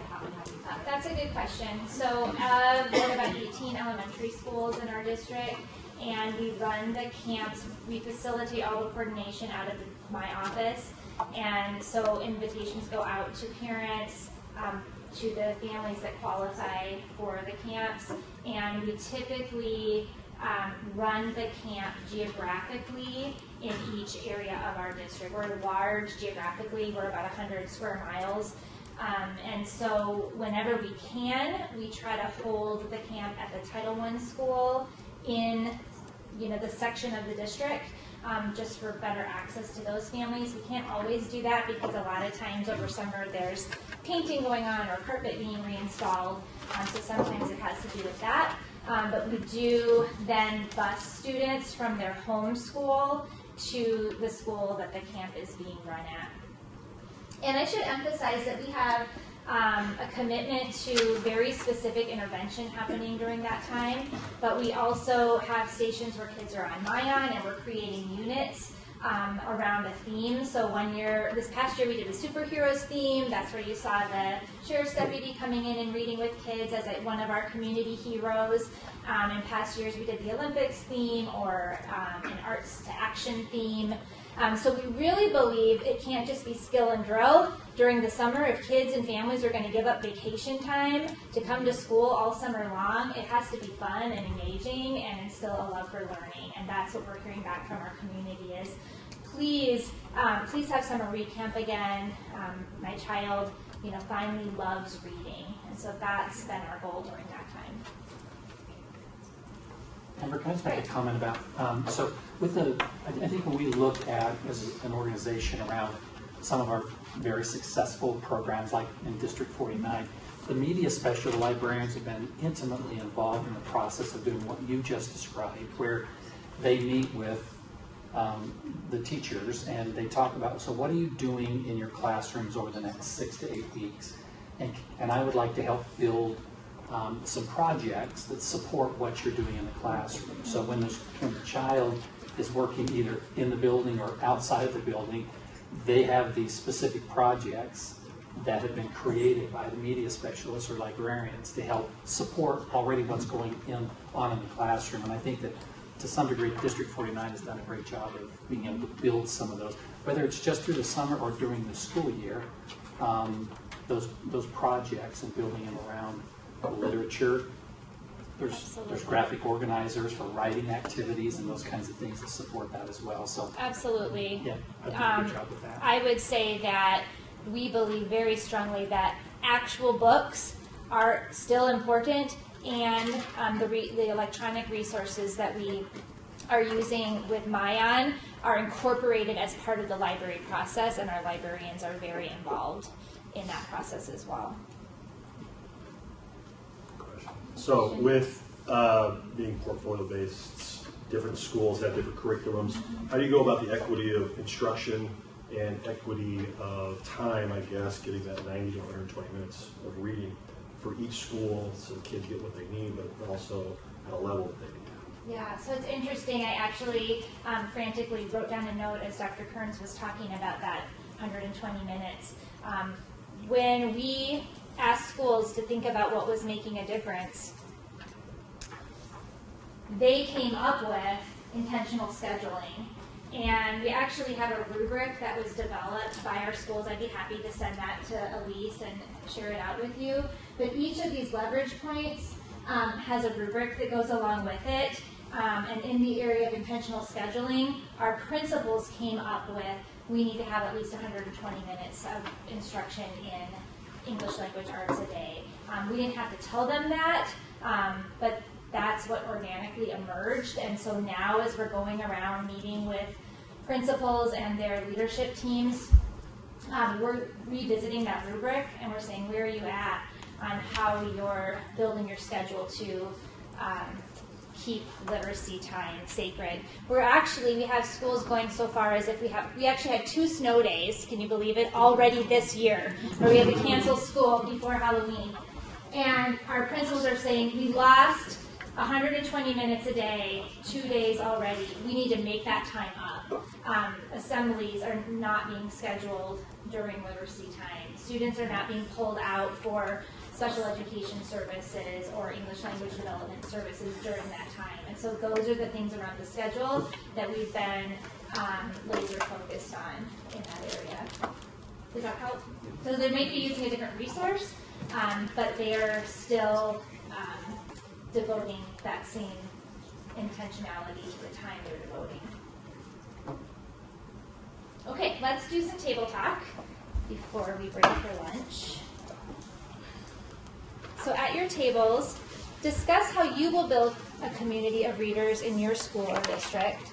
Some things to consider are how will your students be involved, your parents, community organizations that you might leverage, libraries, nonprofit agencies. How could you use your partnership with Renaissance or Mayan or other vendors that you have, thinking about how you could help them understand your mission and your focus as an organization. And then any other potential community partners that you don't yet have. And then we'll share up. Let's take 10 minutes.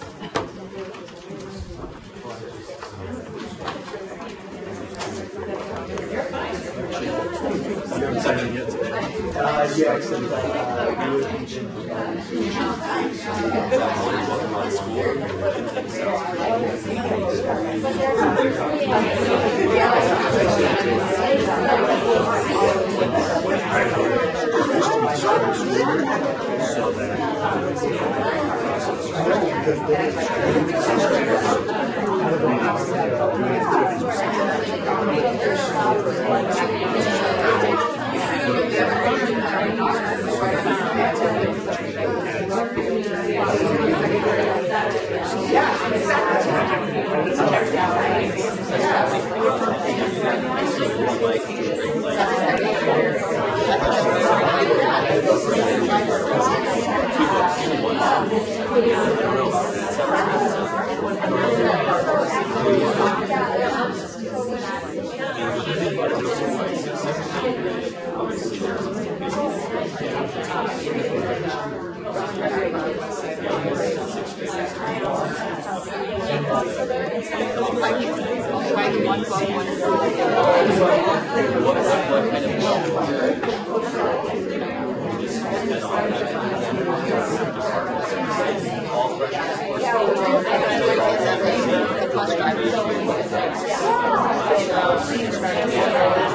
It was perfect. Everyone's really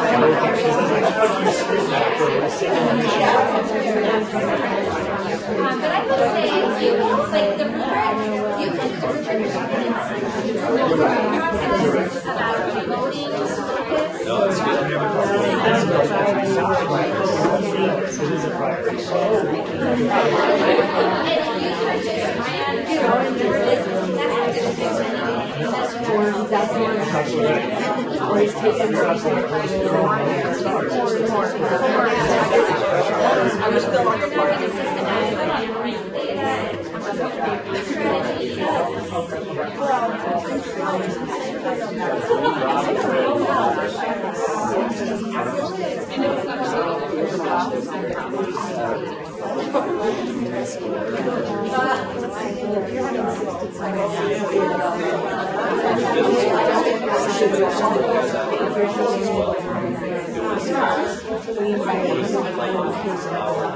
Maybe it's like once. Right.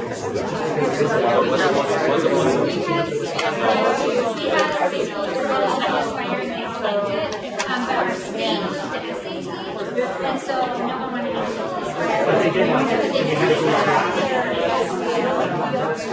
That's for who used this fire. Thank you so much. So he's like one of the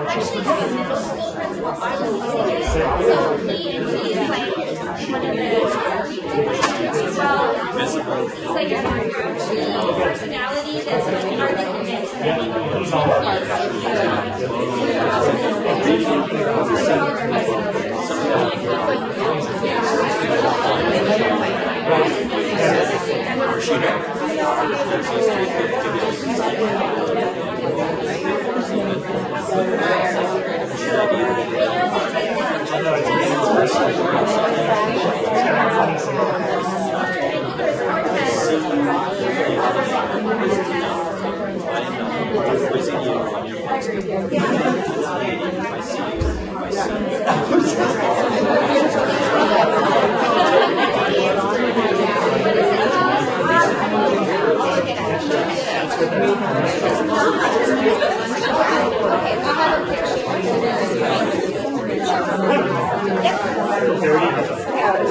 What time?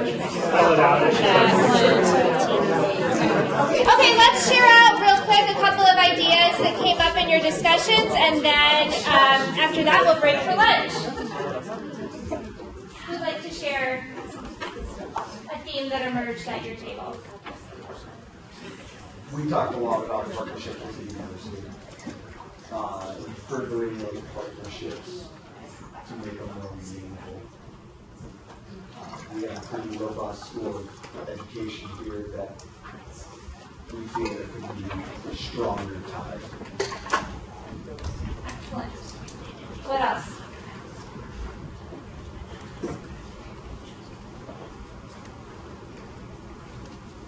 Well, we recognize the importance of engaging the families, and so we were directing our conversation more to high school. How do we increase our family engagement around, let's say, literacy? And so we've added around some ideas, and have done things, but we're still at that point where we're not reaching necessarily the families that really we want to have, and so we were talking about ideas and how do we get them into the schools.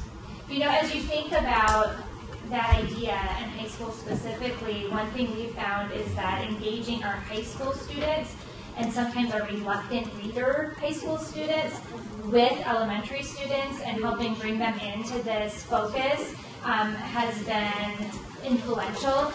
Specifically, CTE, our CTE kids in our alternative high school made bookshelves for every third grader in their feeder elementary to provide them a bookshelf for their personal home library. So thinking about how to use students to help you themselves with advancing literacy. So great, thanks for bringing that up. One more, and then we'll break.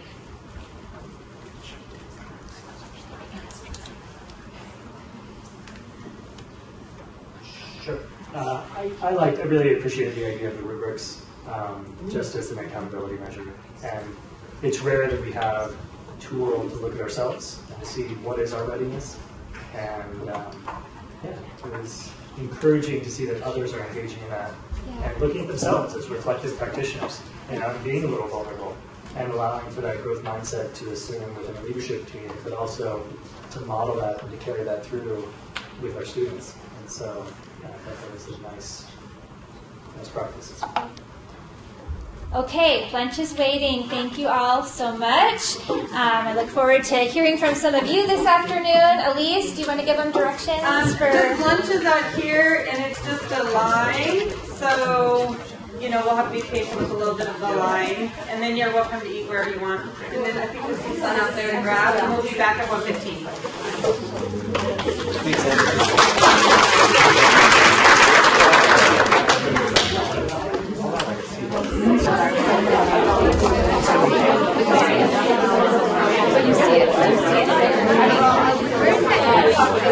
Okay, let's come back together. Like is it real or is it, because this is what everybody's saying, or we've done so much. Yes. Did you all enjoy eating your chicken without a knife?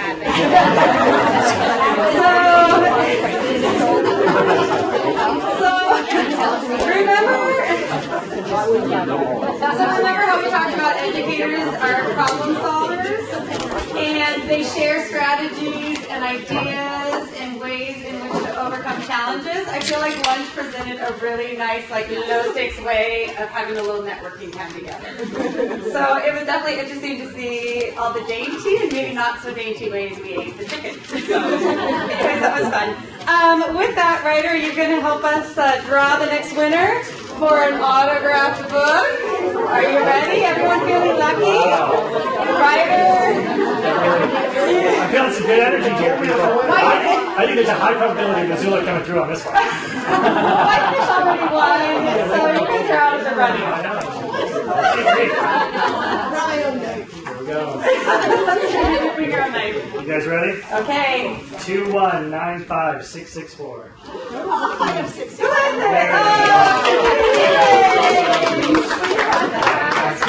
Counselor Willard, yay. Okay, and then we have a talent, right?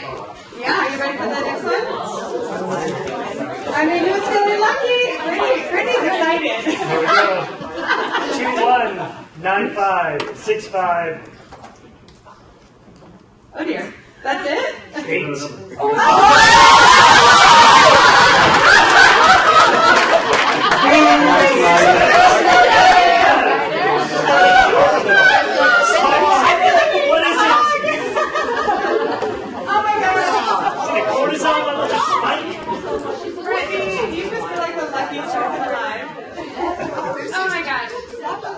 I never knew raffling could be so fun with educators. It's like the simple wins, right? We know, I know.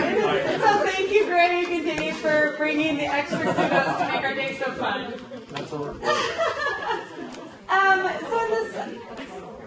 Hopefully you guys have had a great chance to talk amongst your tables and with each other about some great things that you're doing, some ways in which you're thinking about literacy differently, and I really, really want to underscore and encourage you to continue to have these conversations back with your colleagues and back in your community, because I do think it's moments like these that we carve out to truly be learners ourselves that we can really turn the dial for our students. And so this next afternoon portion is really just to hear from what's happening across Montana with some Renaissance users, and for us to kind of share some of our success stories, our experiences, with the hope that we'll have a little bit of time for a panel discussion afterwards where we can continue to share some ideas across the room.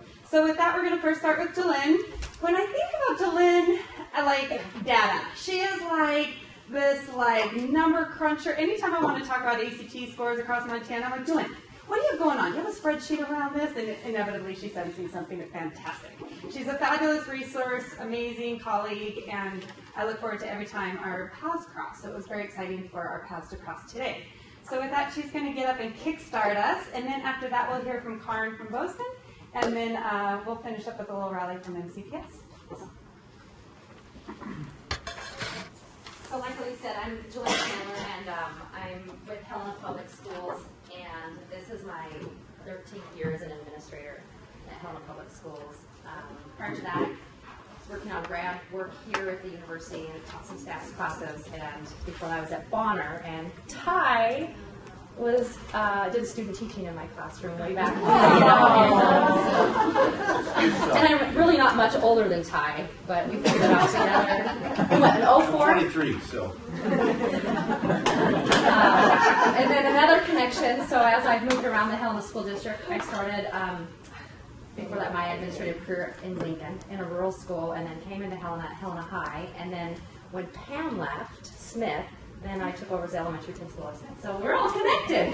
Welcome to Montana, right? Yeah. So when I was hired in 2008 at Helena High as one of the assistant principals, we had a huge issue with graduation rates. And we knew we had this huge issue. It was an elephant in the room, but we didn't know exactly what was going on.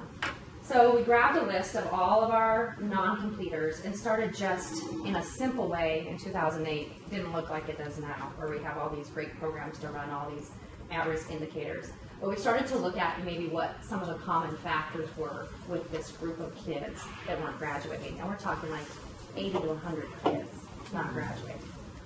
And we didn't capture all the factors, but we had some ideas of what was happening. So we're looking at transcripts, and we were looking at where they lived and where they went to elementary school, all the things that you guys, attendance, right, behavior, drug abuse, all that stuff. And then what things we could control, what things we couldn't control. And what we found was over 80% of our dropouts weren't getting through a high school math class their freshman year. And if you teach math, or even if you don't, you know that math is a huge barrier. But we knew that this wasn't a high school issue. We knew that we needed to start looking at what was happening in our elementary schools to start to identify the skills that kids were missing. What was it that was causing the roadblock that kids weren't getting through pre-algebra? At that time, we didn't have any benchmarking in place. So we put together a committee in 2010-11 to look at different online assessments. And I went up to Polson. I don't know if anybody went up to Polson for that. Anyway, Renaissance came to Polson in 2010-11. And I was like, oh my gosh, this is a great way for us to benchmark. So we put Renaissance in place. Star Math was our first step, because we knew working with a bigger district and all these teachers that we had to start slow, so we kept everybody on board. So we put Star Math in place, and we decided we were going to start benchmarking 3 times a year. When we started doing that, then we started to notice, specifically in our 3rd grade, that kids were struggling with, anybody? Fractions. And we knew, whether it was our 100% poverty school, Bryant, or it was our high achieving school like Jefferson, we were struggling with fractions. That was a weakness. And so we knew, though, that we had, because of our Renaissance data, we had a couple of schools that were knocking the socks off, a couple of teachers that were knocking the socks off of fractions. They were our Montessori classrooms. So we wrote a grant to bring in the manipulatives for teaching fractions in the Montessori way and put it into our public system, which was pretty cool. So we started tracking our kids and starting to find those gaps with our kids in math. And then the next year we decided we were going to put the ELA portion in. So back to the math piece. So after a couple of years of benchmarking, the ACT comes on board with the state. And they're allowing us to take the ACT. It wasn't part of ESSA yet, but they're allowing all of our kids to take it. And we had started collecting cohort data, so we started to look at the relationships between kids who are college and career ready, their junior year, and then bridging that gap with what that meant when they were in elementary school.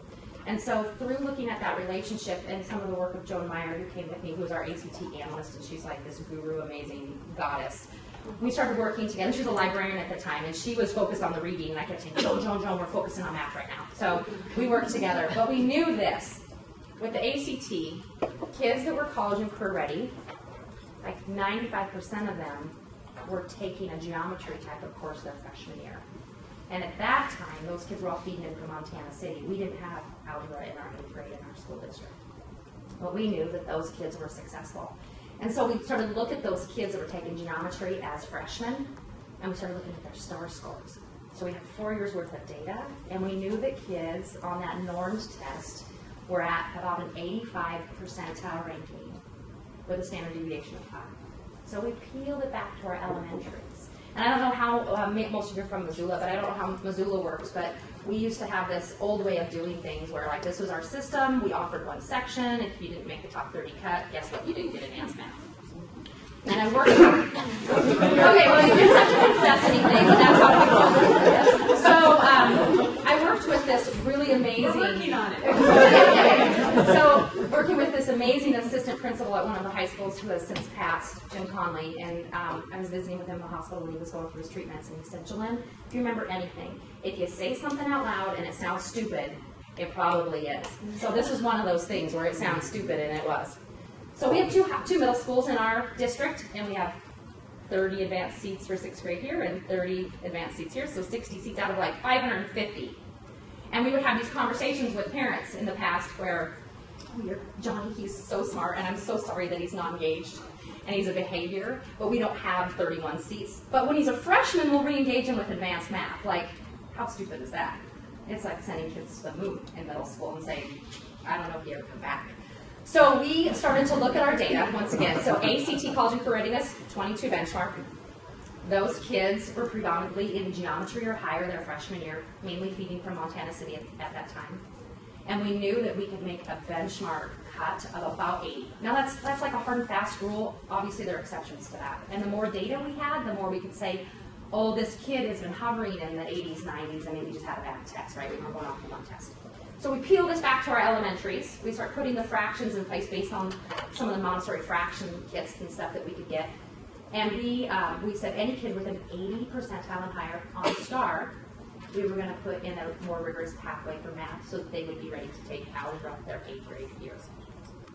Since that time, we've gone from 60 seats to 250 this fall, out of 550 kids. And those kids will take the ACT next year, so we have more data with that data. So we've incorporated a couple of different assessments because the Renaissance products help us a ton in our elementary, but we know as our kids, for our district, as they've gotten older and now that the ACT is off the other end, we've implemented the ACT Aspire. Parents like to know if their kid is on track to be college and ready, so they dovetail super nicely. We know that our 8th graders, we've only switched out like 11 kids since their 6th grade year that weren't ready for that rigorous type of math, that Algebra 1. So when we give our benchmarks this fall, those kids, those 200, I think it's 40 some now, 240 kids who are in Algebra as an 8th grader or higher, like 95% of them hit the benchmark for being on track to be college and career ready. Just by this, so we stopped being the gatekeepers. And we know that our kids that are still taking 8th grade math, which we know we have kids that need that, are still hovering around that 30 to 35% of them are predicted to be on track for college and career readiness, which is right in there with what our state math ACT percentages for kids passing that benchmark. So since that time, we have our focus, we're not done with math, but we've focused now more towards the ELA part.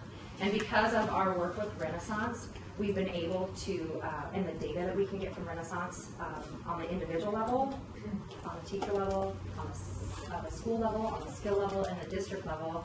Are any of you MCLP grant recipients? Is Missoula on the MCLP grant? So we were able to have this data, this 8 years worth of data, to show us discrepancies between males and females, which we know there is, right? But we couldn't like hit it on the head. So we know the discrepancies there, obviously discrepancies with poverty, but we also did like a within and between analysis based on that data to know that even though our district is here, we have pockets, just like you guys do. So we continue to use Renaissance in conjunction with what's happening with SBAC, and now with the SBAC benchmarks that are built into Renaissance, as well as the ACT predictors and through Jones' work on course patterning. Our parents are super informed, our kids are informed, and I feel like we're just moving in the right direction. So that's kind of our success story, to be continued the next time we have this, this conference. So, and I think we're taking questions. Yeah, you can pass the baton to Karen. Karen, baton, I'm going to throw it.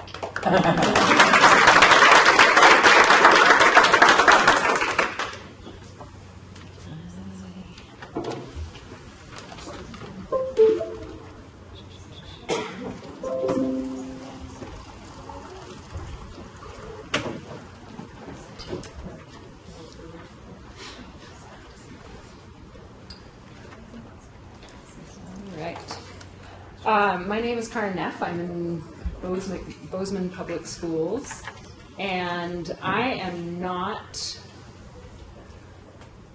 well, I was going to say I'm not an educator. That's not totally true because I talk to people and share information. So from that perspective, I am an educator, but I don't have an education background. I am an ecologist, and let me just full screen this.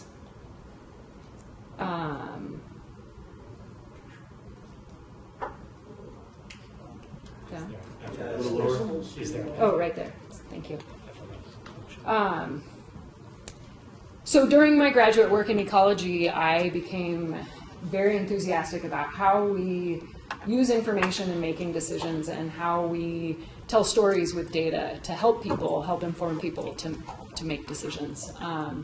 And that is my role in Bozeman, is synthesizing the data that we're generating, putting it back in front of people in accessible ways so that they, who are skilled in education practices, can better make decisions for student success.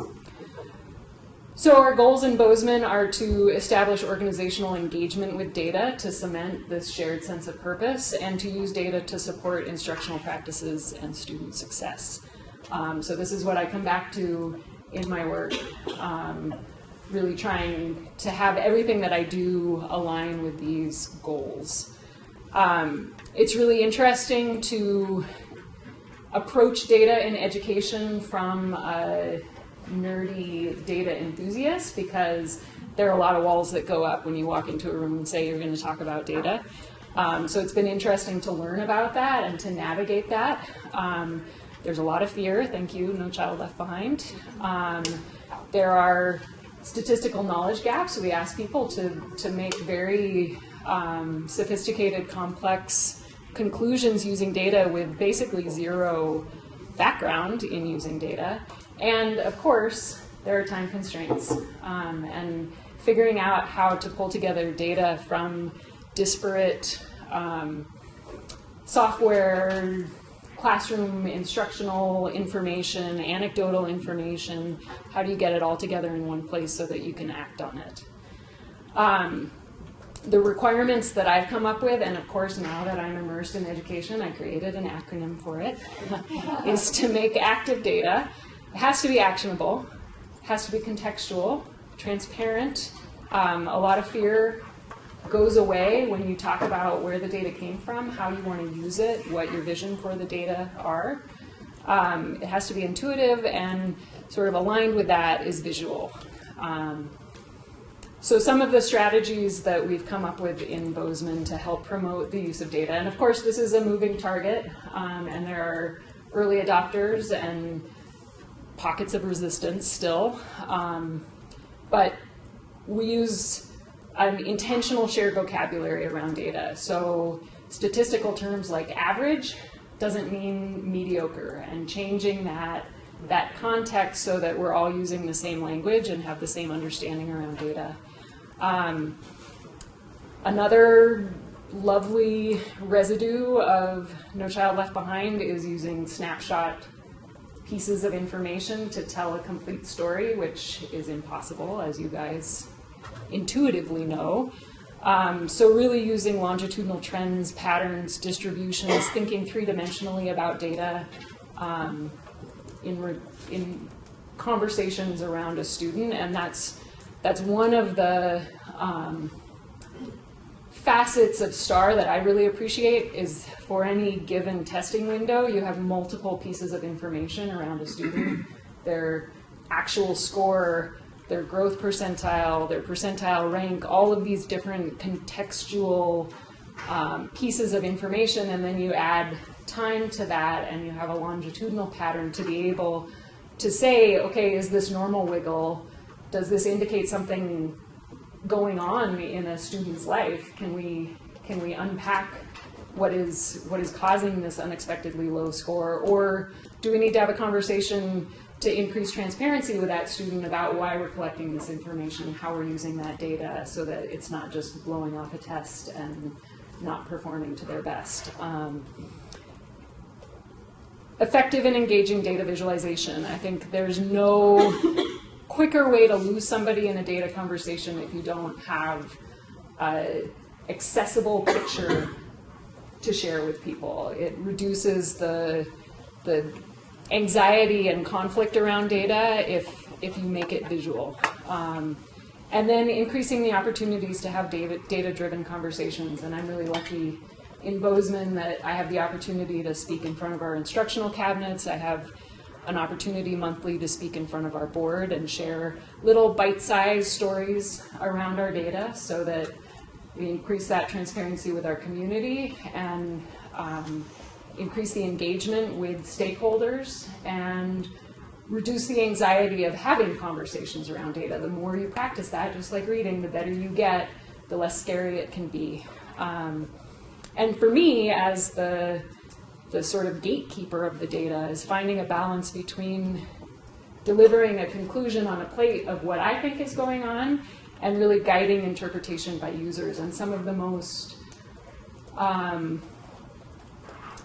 positive and exciting parts of my job come from when I'm able to say, okay, here's the top-down picture that I see, the 30,000-foot view. Tell me what's happening in your classroom that's driving these patterns, or what relationships do you see as a counselor of 25 years, that these continual patterns of student achievement that we can incorporate in how we tell stories with data that really pull together the top-down and bottom-up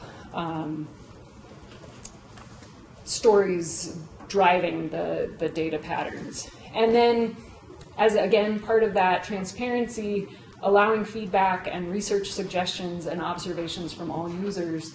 Some of the most interesting projects that I've been encouraged to do have come from these anecdotal suggestions from educators. So I'll get into kind of the case study of this a little bit later, but one of these was a high school foreign language teacher saying, hey, I had a conversation with a special ed teacher, and she felt that her students who participated in world languages had stronger English literacy. Can you look into this for me?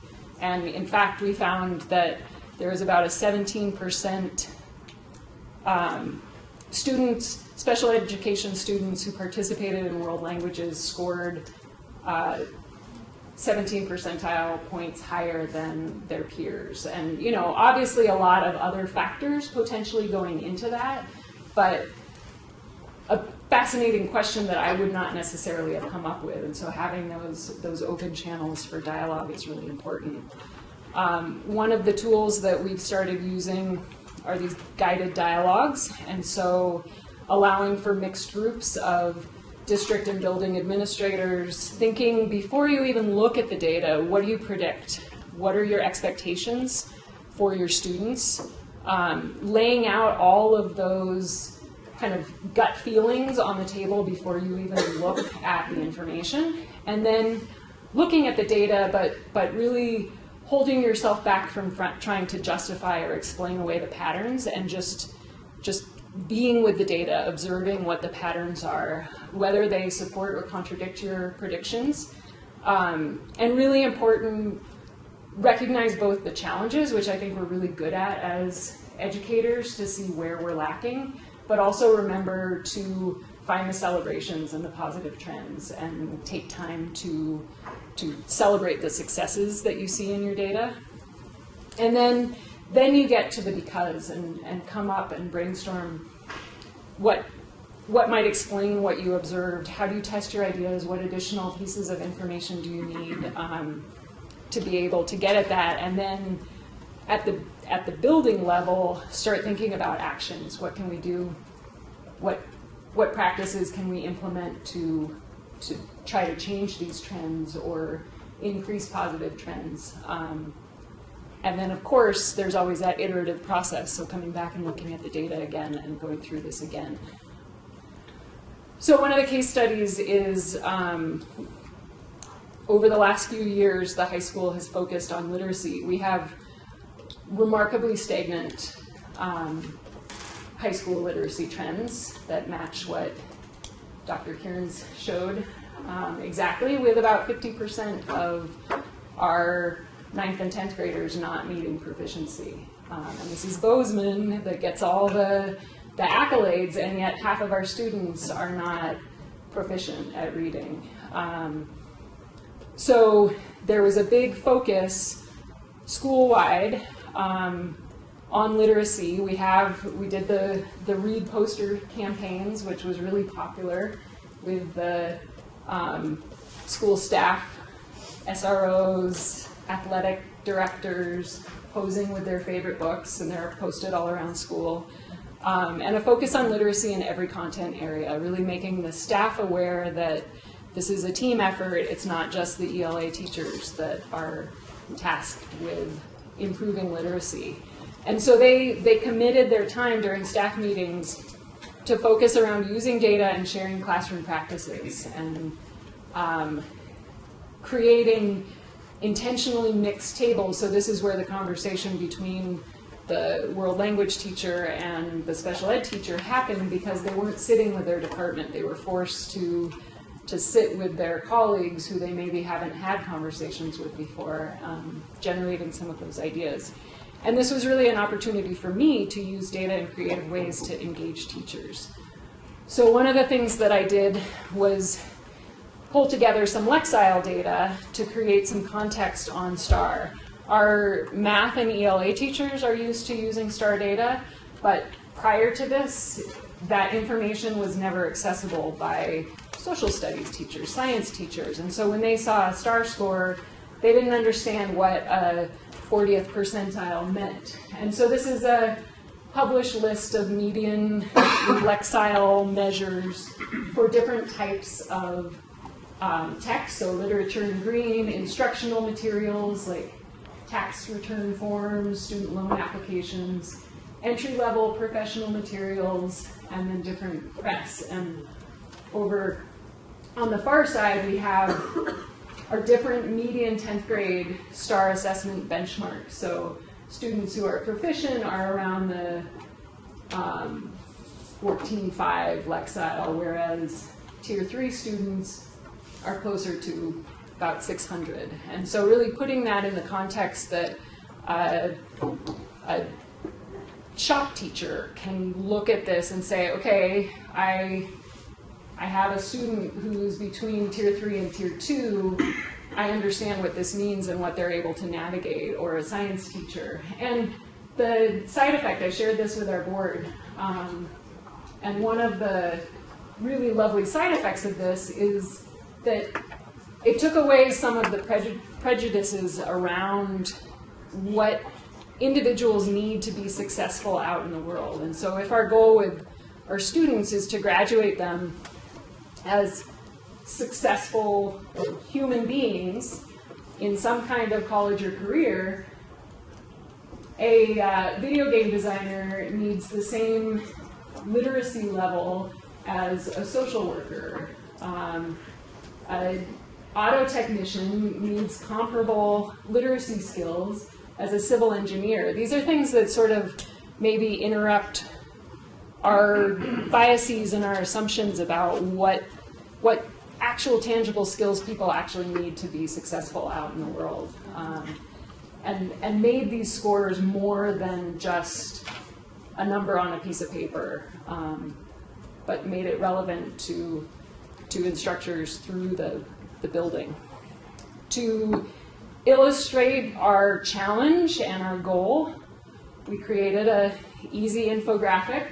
So on the top is our optimal Tier 1 reading proficiency with 80% students being in the green as proficient. And on the left is what we actually look like with 50% of our students being proficient.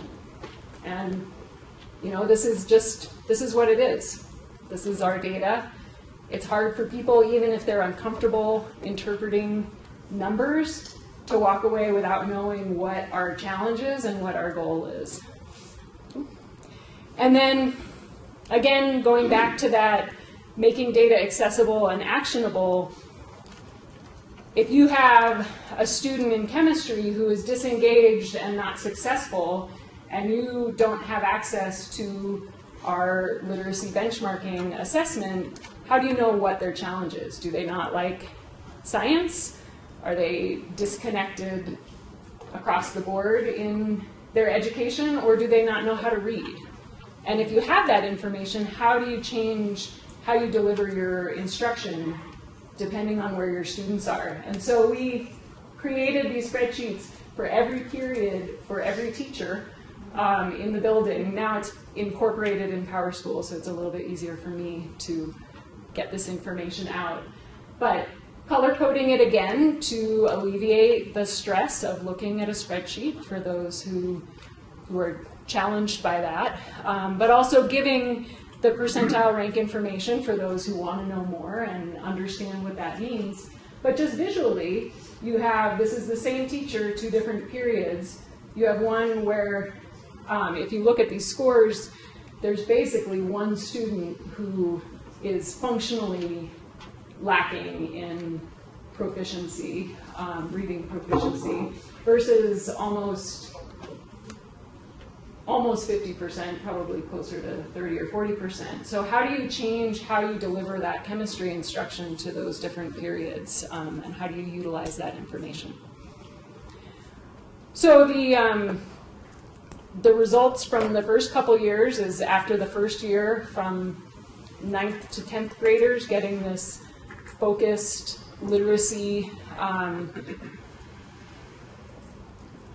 intentional practices implemented at the high school. We saw a 4% increase in proficiency. And then the following year, with students who had only experienced high school under this umbrella of literacy focus, we saw a 7% increase in proficiency. And this is continuing on. People are really motivated by these results that we're seeing.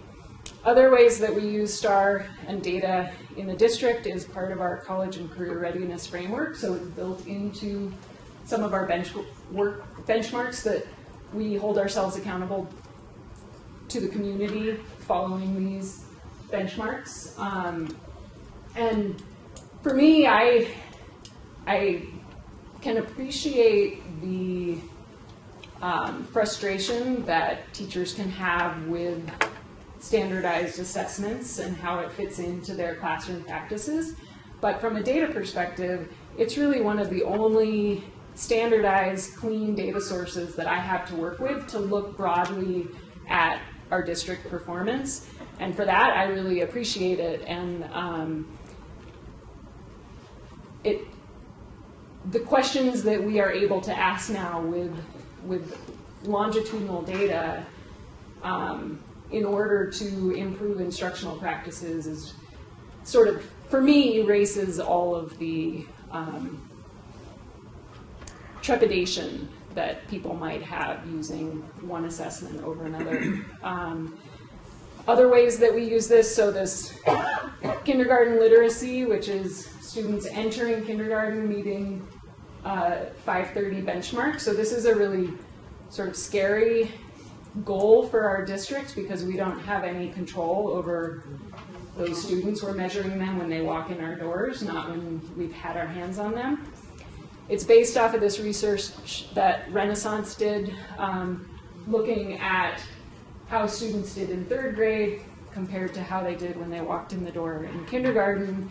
And as Bozeman, we question information like this, and so every year I update with each new cohort what this actually looks like for our district. So we now have two cohorts of K to 3 that have been using STAR, and so we're able to see how closely our data match the national data and whether this is a valid measurement for us. It's pretty close. We have some gaps that I think are surprising to our community, and as the community demographics shift, these types of data allow us to have really objective conversations with our community on what community needs we have for early childhood access and education. And then the data is really useful for hard conversations, and as we promote data use in the district, it gets easier to have these hard conversations where we're trying to pinpoint what exactly is going on. And we have found that for students who are successful, we're seeing very strong growth for them. But for students who should be growing the most in order to catch up, we're not serving their needs. And so this has led to multiple conversations to really pinpoint what do we need as a community of educators to be able to support students more effectively, to get everybody into the stronger growth category. And again, having a source of rich standardized data makes it easier for me to be able to initiate these conversations. That's what I have.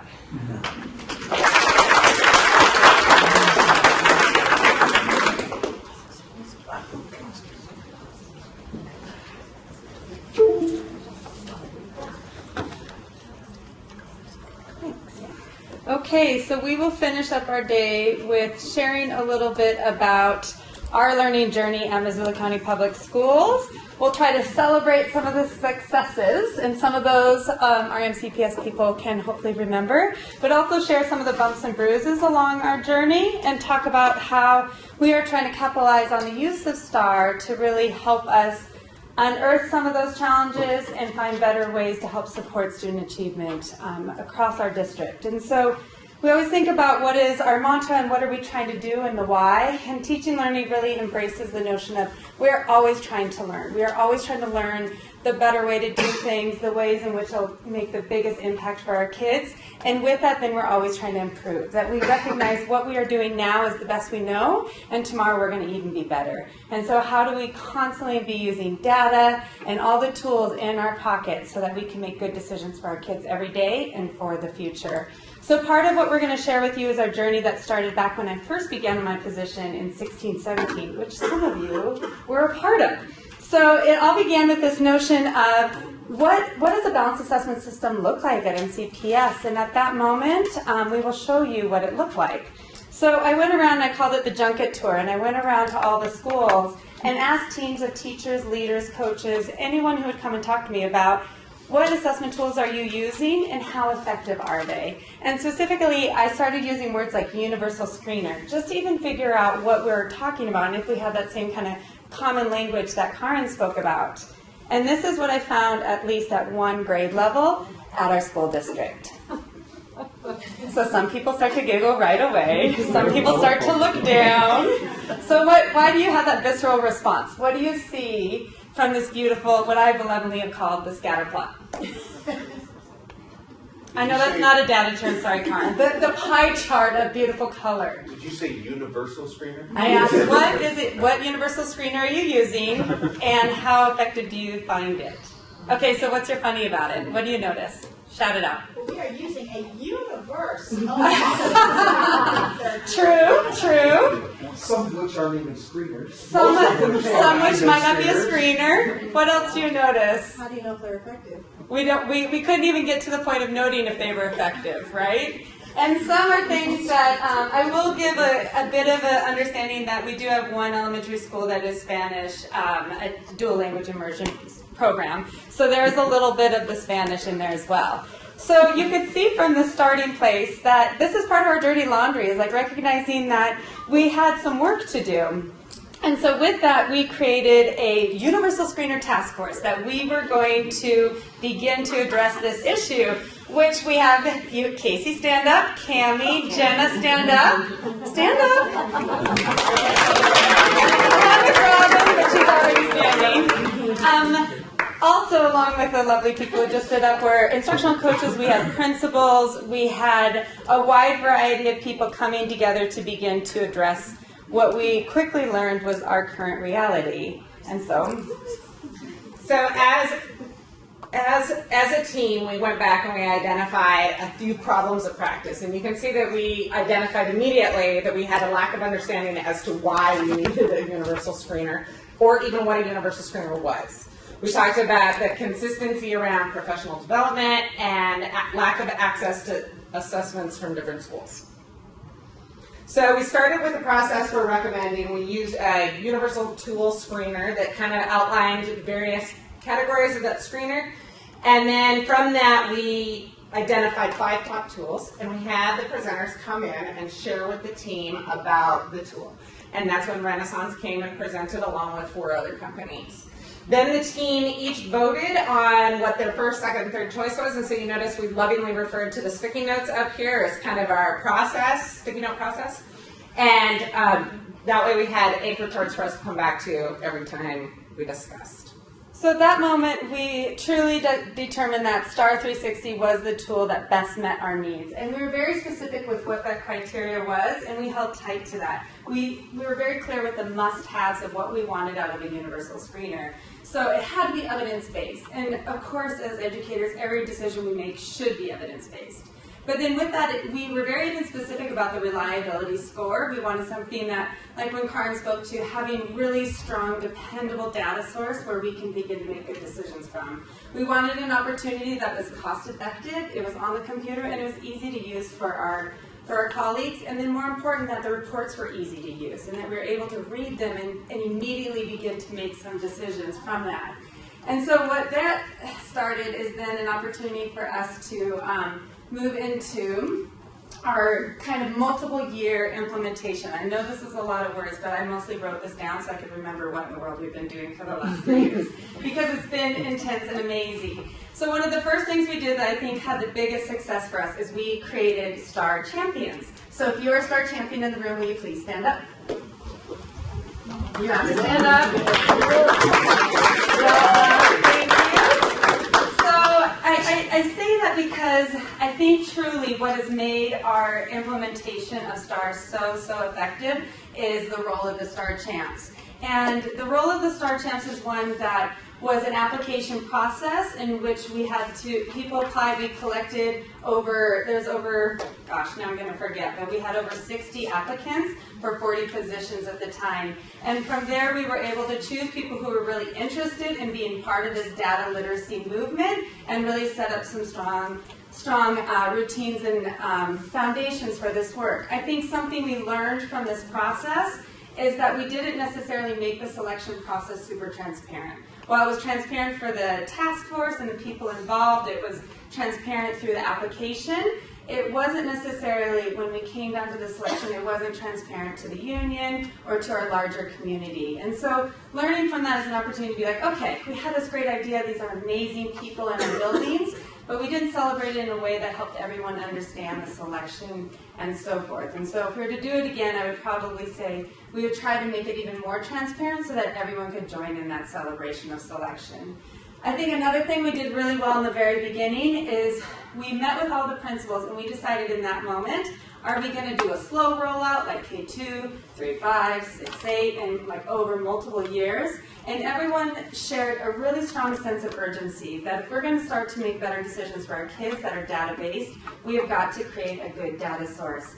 And so in meeting with all the principals, all unanimously decided to rip off the Band-Aid and implement K9. And then it's great to have that, and we made that super transparent, because we've always gone back to that voting day to remember we all voted on this together to do this all at once. Even when it's really difficult and we're experiencing these challenges, we all decide to be in this world together. And so it's been a really collaborative way to overcome challenges and to also celebrate successes along the way.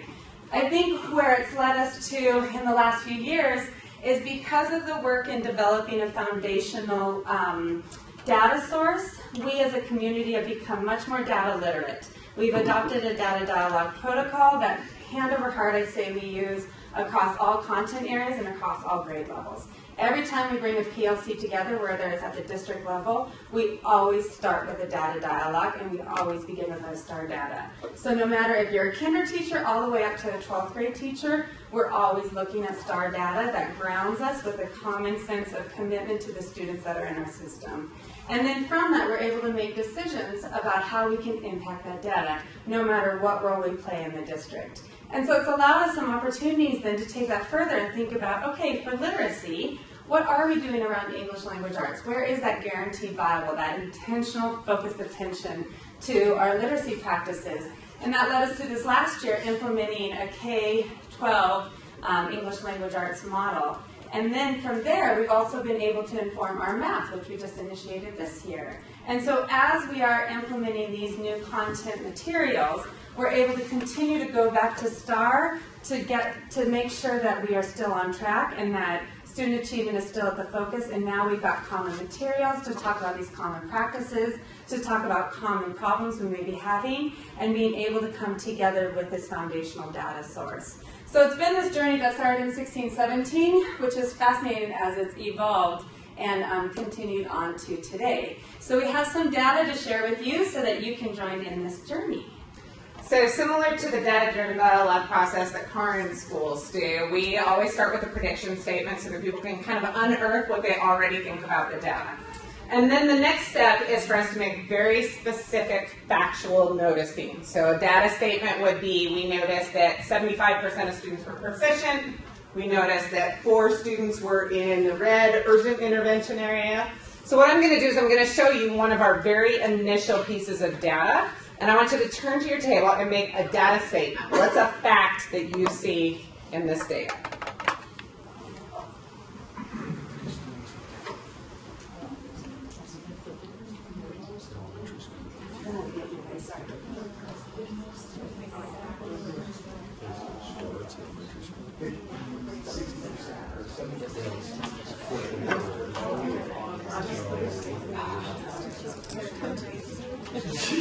That's okay. You were fine.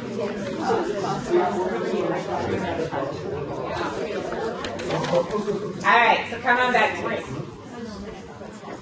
Karen, can you share a fact that you had at your table? There were more students below benchmark than there were above. So there are more students below benchmark than above. How about back at this table here? The data fact from this table. I'll call on my husband if I have to. It's in elementary school. It's in elementary school. Okay, fair enough. Based on the benchmark score of 424, it has to be in elementary school. It is data literacy. Okay. How about from our teaching and learning team up here? What's another fact that you see? 70% are at or above or on watch. So 70% are either at or above or on watch. So we're just sticking to the facts. Take a look at the next school and have a dialogue amongst your team, just the facts. Same grade level. Same grade level.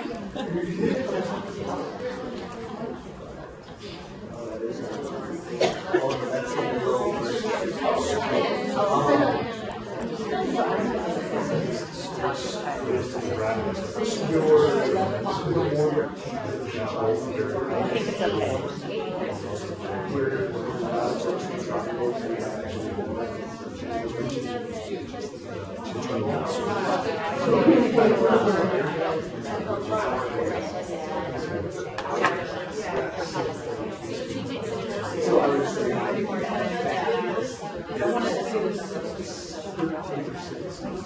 All right, come on back to me. Okay, how about a data fact back here? What's a fact you noticed? I'm going to quote Casey's quote that said, although there are 74% proficient, which is your biggest category, the second biggest category is the urgent intervention of 13% or 10 kids, which is the second largest number of kids. Absolutely. Noted. Okay. How about a fact from this table? What's something y'all notice? 26% are below benchmark. 26% are below benchmark. Right? And so the purpose that we do a data-driven dialogue like this and just stick to the facts is so that we can kind of line out some of the things that we actually see in the data before we come back to making meaning of it. And so our next step is always for us to kind of interpret it. Once we've made an interpretation, we start to identify what the problem of practice are. And if you notice from those two different schools, there's a little bit of variety there, right? And so the problem of practice that the teachers came up with is that there's inconsistency with the materials, the standards, and the resources across all 9 of our elementary schools, as well as the interventions we were using were not effective. This really laid the groundwork for us to start having conversations about how do we get to guaranteed and viable curriculum and how do we get to common resources and move on from there. So our adult actions were to first point out what are core instructional materials. And like Elise said, this year is our second year of using common core materials across all 9 of our elementaries. And then we wanted to additionally provide time for teachers to collaborate. So what we've begun to do is 3 times a year we bring all of the grade level back together. They look at the STAR data, they talk about resources, they have a dialogue to kind of improve our practice and get a little bit closer to that guaranteed and viable curriculum. Which brings us to the final step of our data-driven dialogue, which is progress monitoring. So now those teams, as they come together, they can look at whether or not it's turning the dial for our students. Which brings us back to our second problem of practice where we started looking at interventions. So with our STAR data, we're able to pull out how our students are growing in an intervention, and we're able to take a look at reports like this. So this is one of our interventions. Obviously, sharing a little bit of dirty laundry here. A little uncomfortableness in the room, right? But it starts a really good data-driven dialogue for us to talk about, is this what we want our intervention classes to look like? So I think, Joy, I love your face. If I could just like snapshot that and like have everyone see it. I think it's important for us to share things like this because there's that notion that looking at data is not about just looking at the good stuff and saying good for us. In fact, it's total opposite. We have got to be comfortable as practitioners to look at the things that are not going well and know and trust each other as professionals who have the skills and knowledge base to make good decisions for our kids every day. And here's one that we thought we were making a good decision, but in this case, now we have some data that's saying, oh God, this is not working, and so we have to write the course. And we can do so quickly because now we have some data that shows that. And I think that's really important to talk about because we can also find ways in which we did write the course. And so in thinking about some good data, there's lots of highlights to look at. So for example, the 2 schools that we just showed you earlier, where you started to do a data dialogue on, this is where they start to look now. So in the fall, you saw a school look this way. And you can visually see by the spring what the difference can be.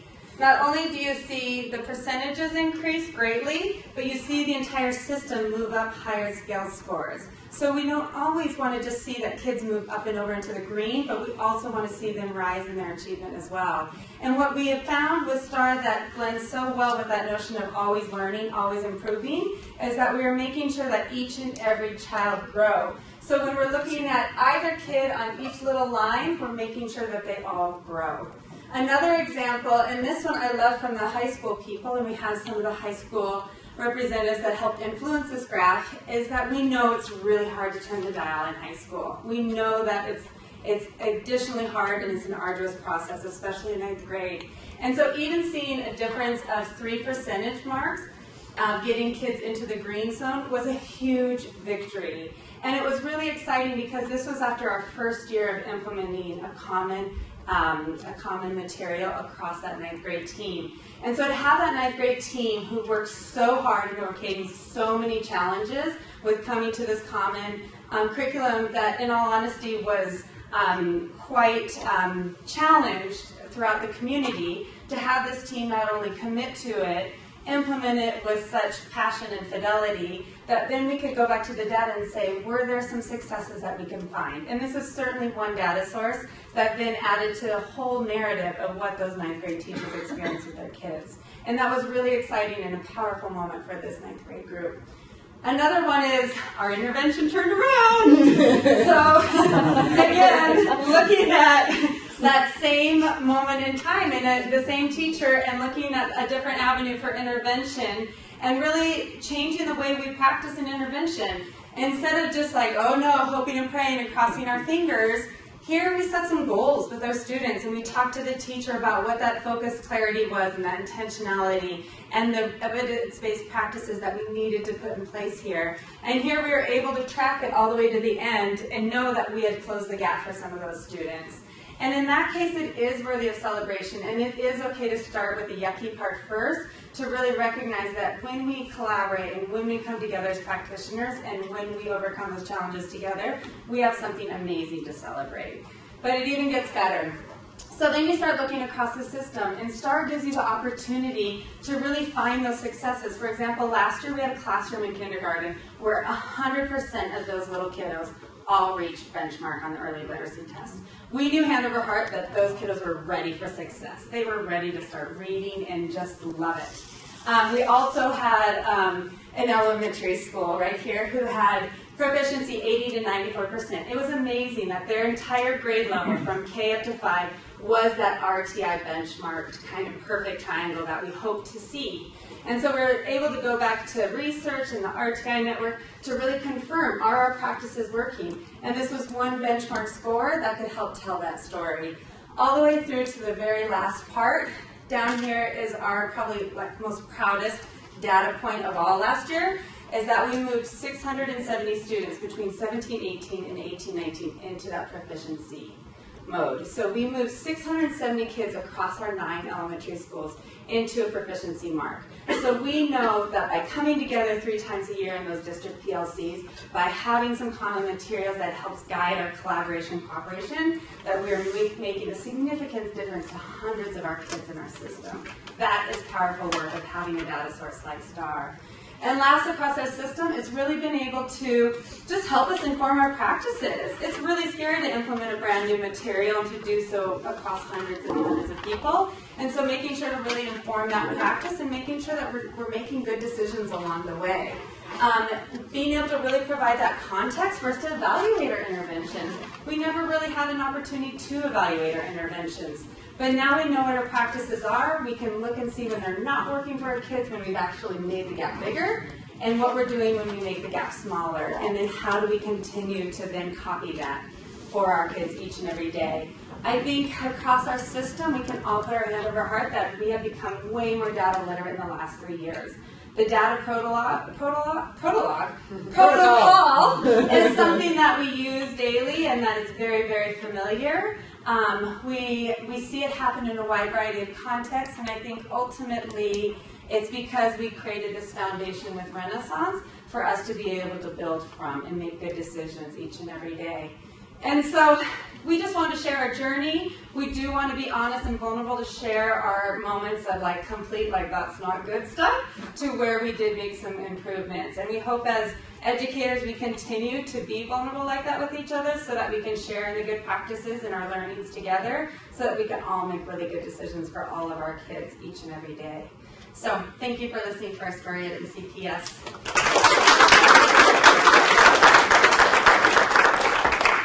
We have about 15 minutes left of our time together, and so I wondered if you wanted to ask some questions between Helena, Bozeman, Colorado, MCPS, and if there's any questions or kind of thoughts or things that you're thinking of that you're going to begin to percolate on and take back to your home communities. What's resonating with you, or what questions do you have lingering in your heads? Ryder. Maybe this is for everyone, because I think the implications are much broader, but maybe starting with Karen. How do you navigate the data element in terms of sharing it, and then assuming ownership, and then FERPA? Mm-hmm. And so, a concrete example of that would be, as we really start to embrace our PLC process, I've got third grade teachers who want access to all third grade data.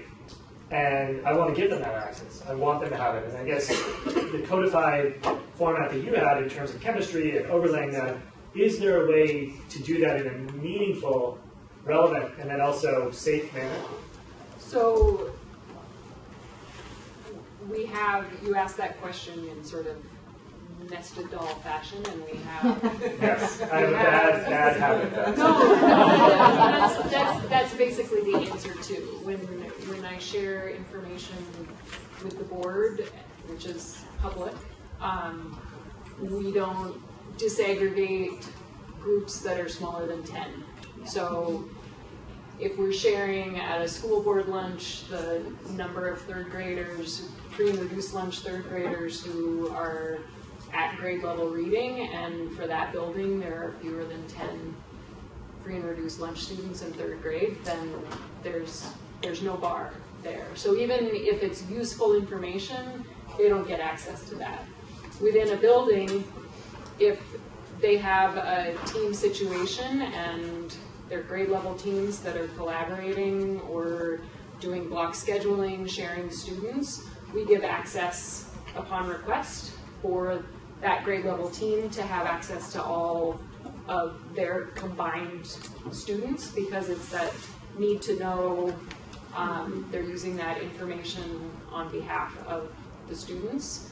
For high school, that chemistry teacher got their students this year's data. So I ran every teacher's class list and matched it on student number to the STAR output. And so Mr. X got first period Mr. X students, second period Mr. X students, but none of Ms. Y's students information. So there's a lot of work that goes into keeping that data confidential. But we're trying to give access to teachers of their current data. And it's interesting, like Smarter Balanced, I feel like, is where we run into the most challenges with this, because when the data is released, it's no longer that teacher's data. And yet, how do they benefit from that information without seeing it? And so there's some navigation with principals looking at sort of high-level information, figuring out the best way to share those data relevant to the conversations that are being had in the buildings. So I just want to repeat back, make sure. I mean, basically, in the same way that you have in any precautionary basis within the school, it's if there's a legitimate request for the information and it benefits the students' academic or emotional or behavioral needs, then you can provide that. And in good faith, legally, we're able to do that. But you've got to go through that vetting process to a certain degree to establish that threshold has been met, and then provide it.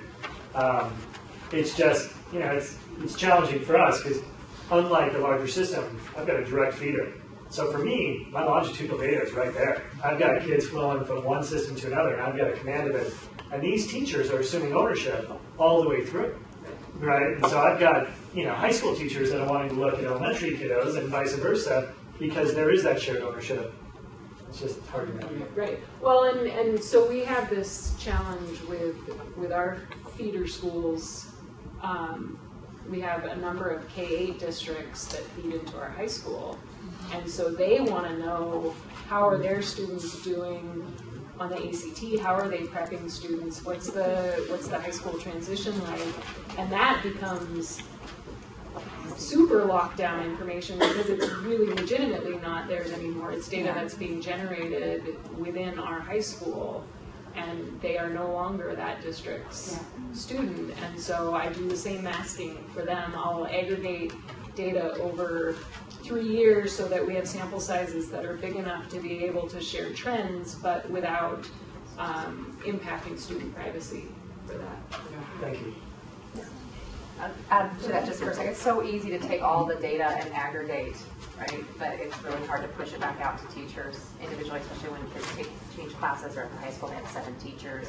But really where you make the change is by the teacher having individual student data. And so in our district, at the beginning of the year, starting last year, export everything, we use PowerSchool, all class schedules for the district, or homeroom teachers in elementary. So I have that on a master spreadsheet of 9,000 kids. And then as their data comes in, I tag it just right in there. So then the building principals get that every time we benchmark.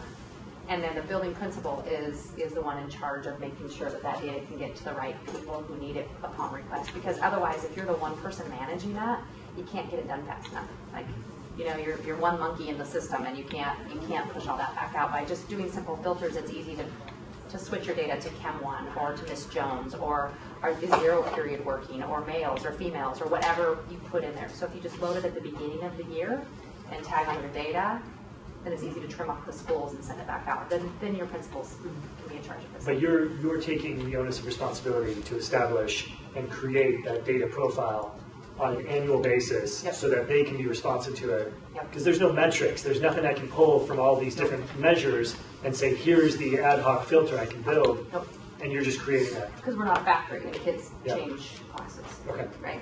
Or I think the heart of this part of this conversation is we can share data and be super thoughtful about it, but then what do you do with it? Yeah. And I think that's where the power of PLCs and coming together to really make thoughtful decisions, running very intentional protocols with integrity that allow for the decisions then to come, and then progress monitoring those decisions, because those decisions have high stakes. And so I think something we learned at MCPS as well, we get all of our first grade teachers together. We've had to do a lot of work about we're talking about all 9 of our buildings. We're not going to black out names. We're not going to play any games. These are all of our kids, and we're going to have very professional discussions about them.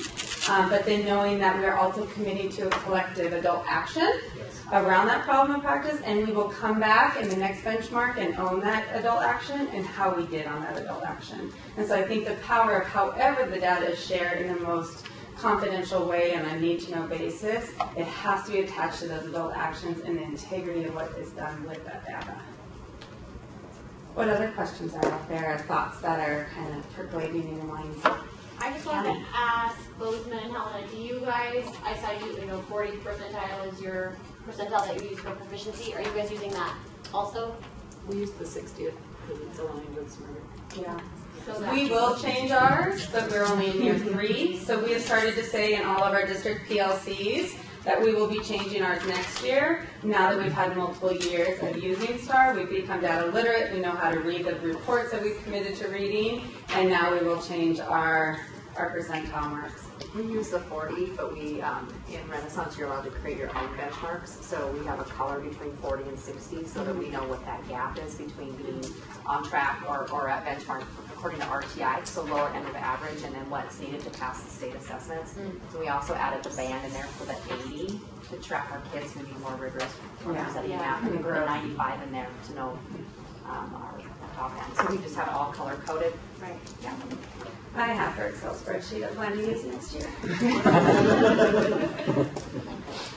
Yes. Just wondering about the 360 subscription. How does that differ from Well, standard or 360, you could make sure I don't miss anything. We adopted the 360 because it has a Spanish component. And so for our dual language immersion, those grade levels also give everything in Spanish and English. What other things, and then does RenU included with the 360 as well? Or is that an addition? It's not, but the clarification on that, because the Spanish can come with STAR reading, STAR math too, but you definitely get then STAR early literacy. Okay. Early literacy. And then STAR custom you have for the formative assessments, where you can get those skills checks. So Dave, you'd be happy that this table might have been making some custom assessments over lunch. Nice. So custom assessments, easy for me to say. Good question.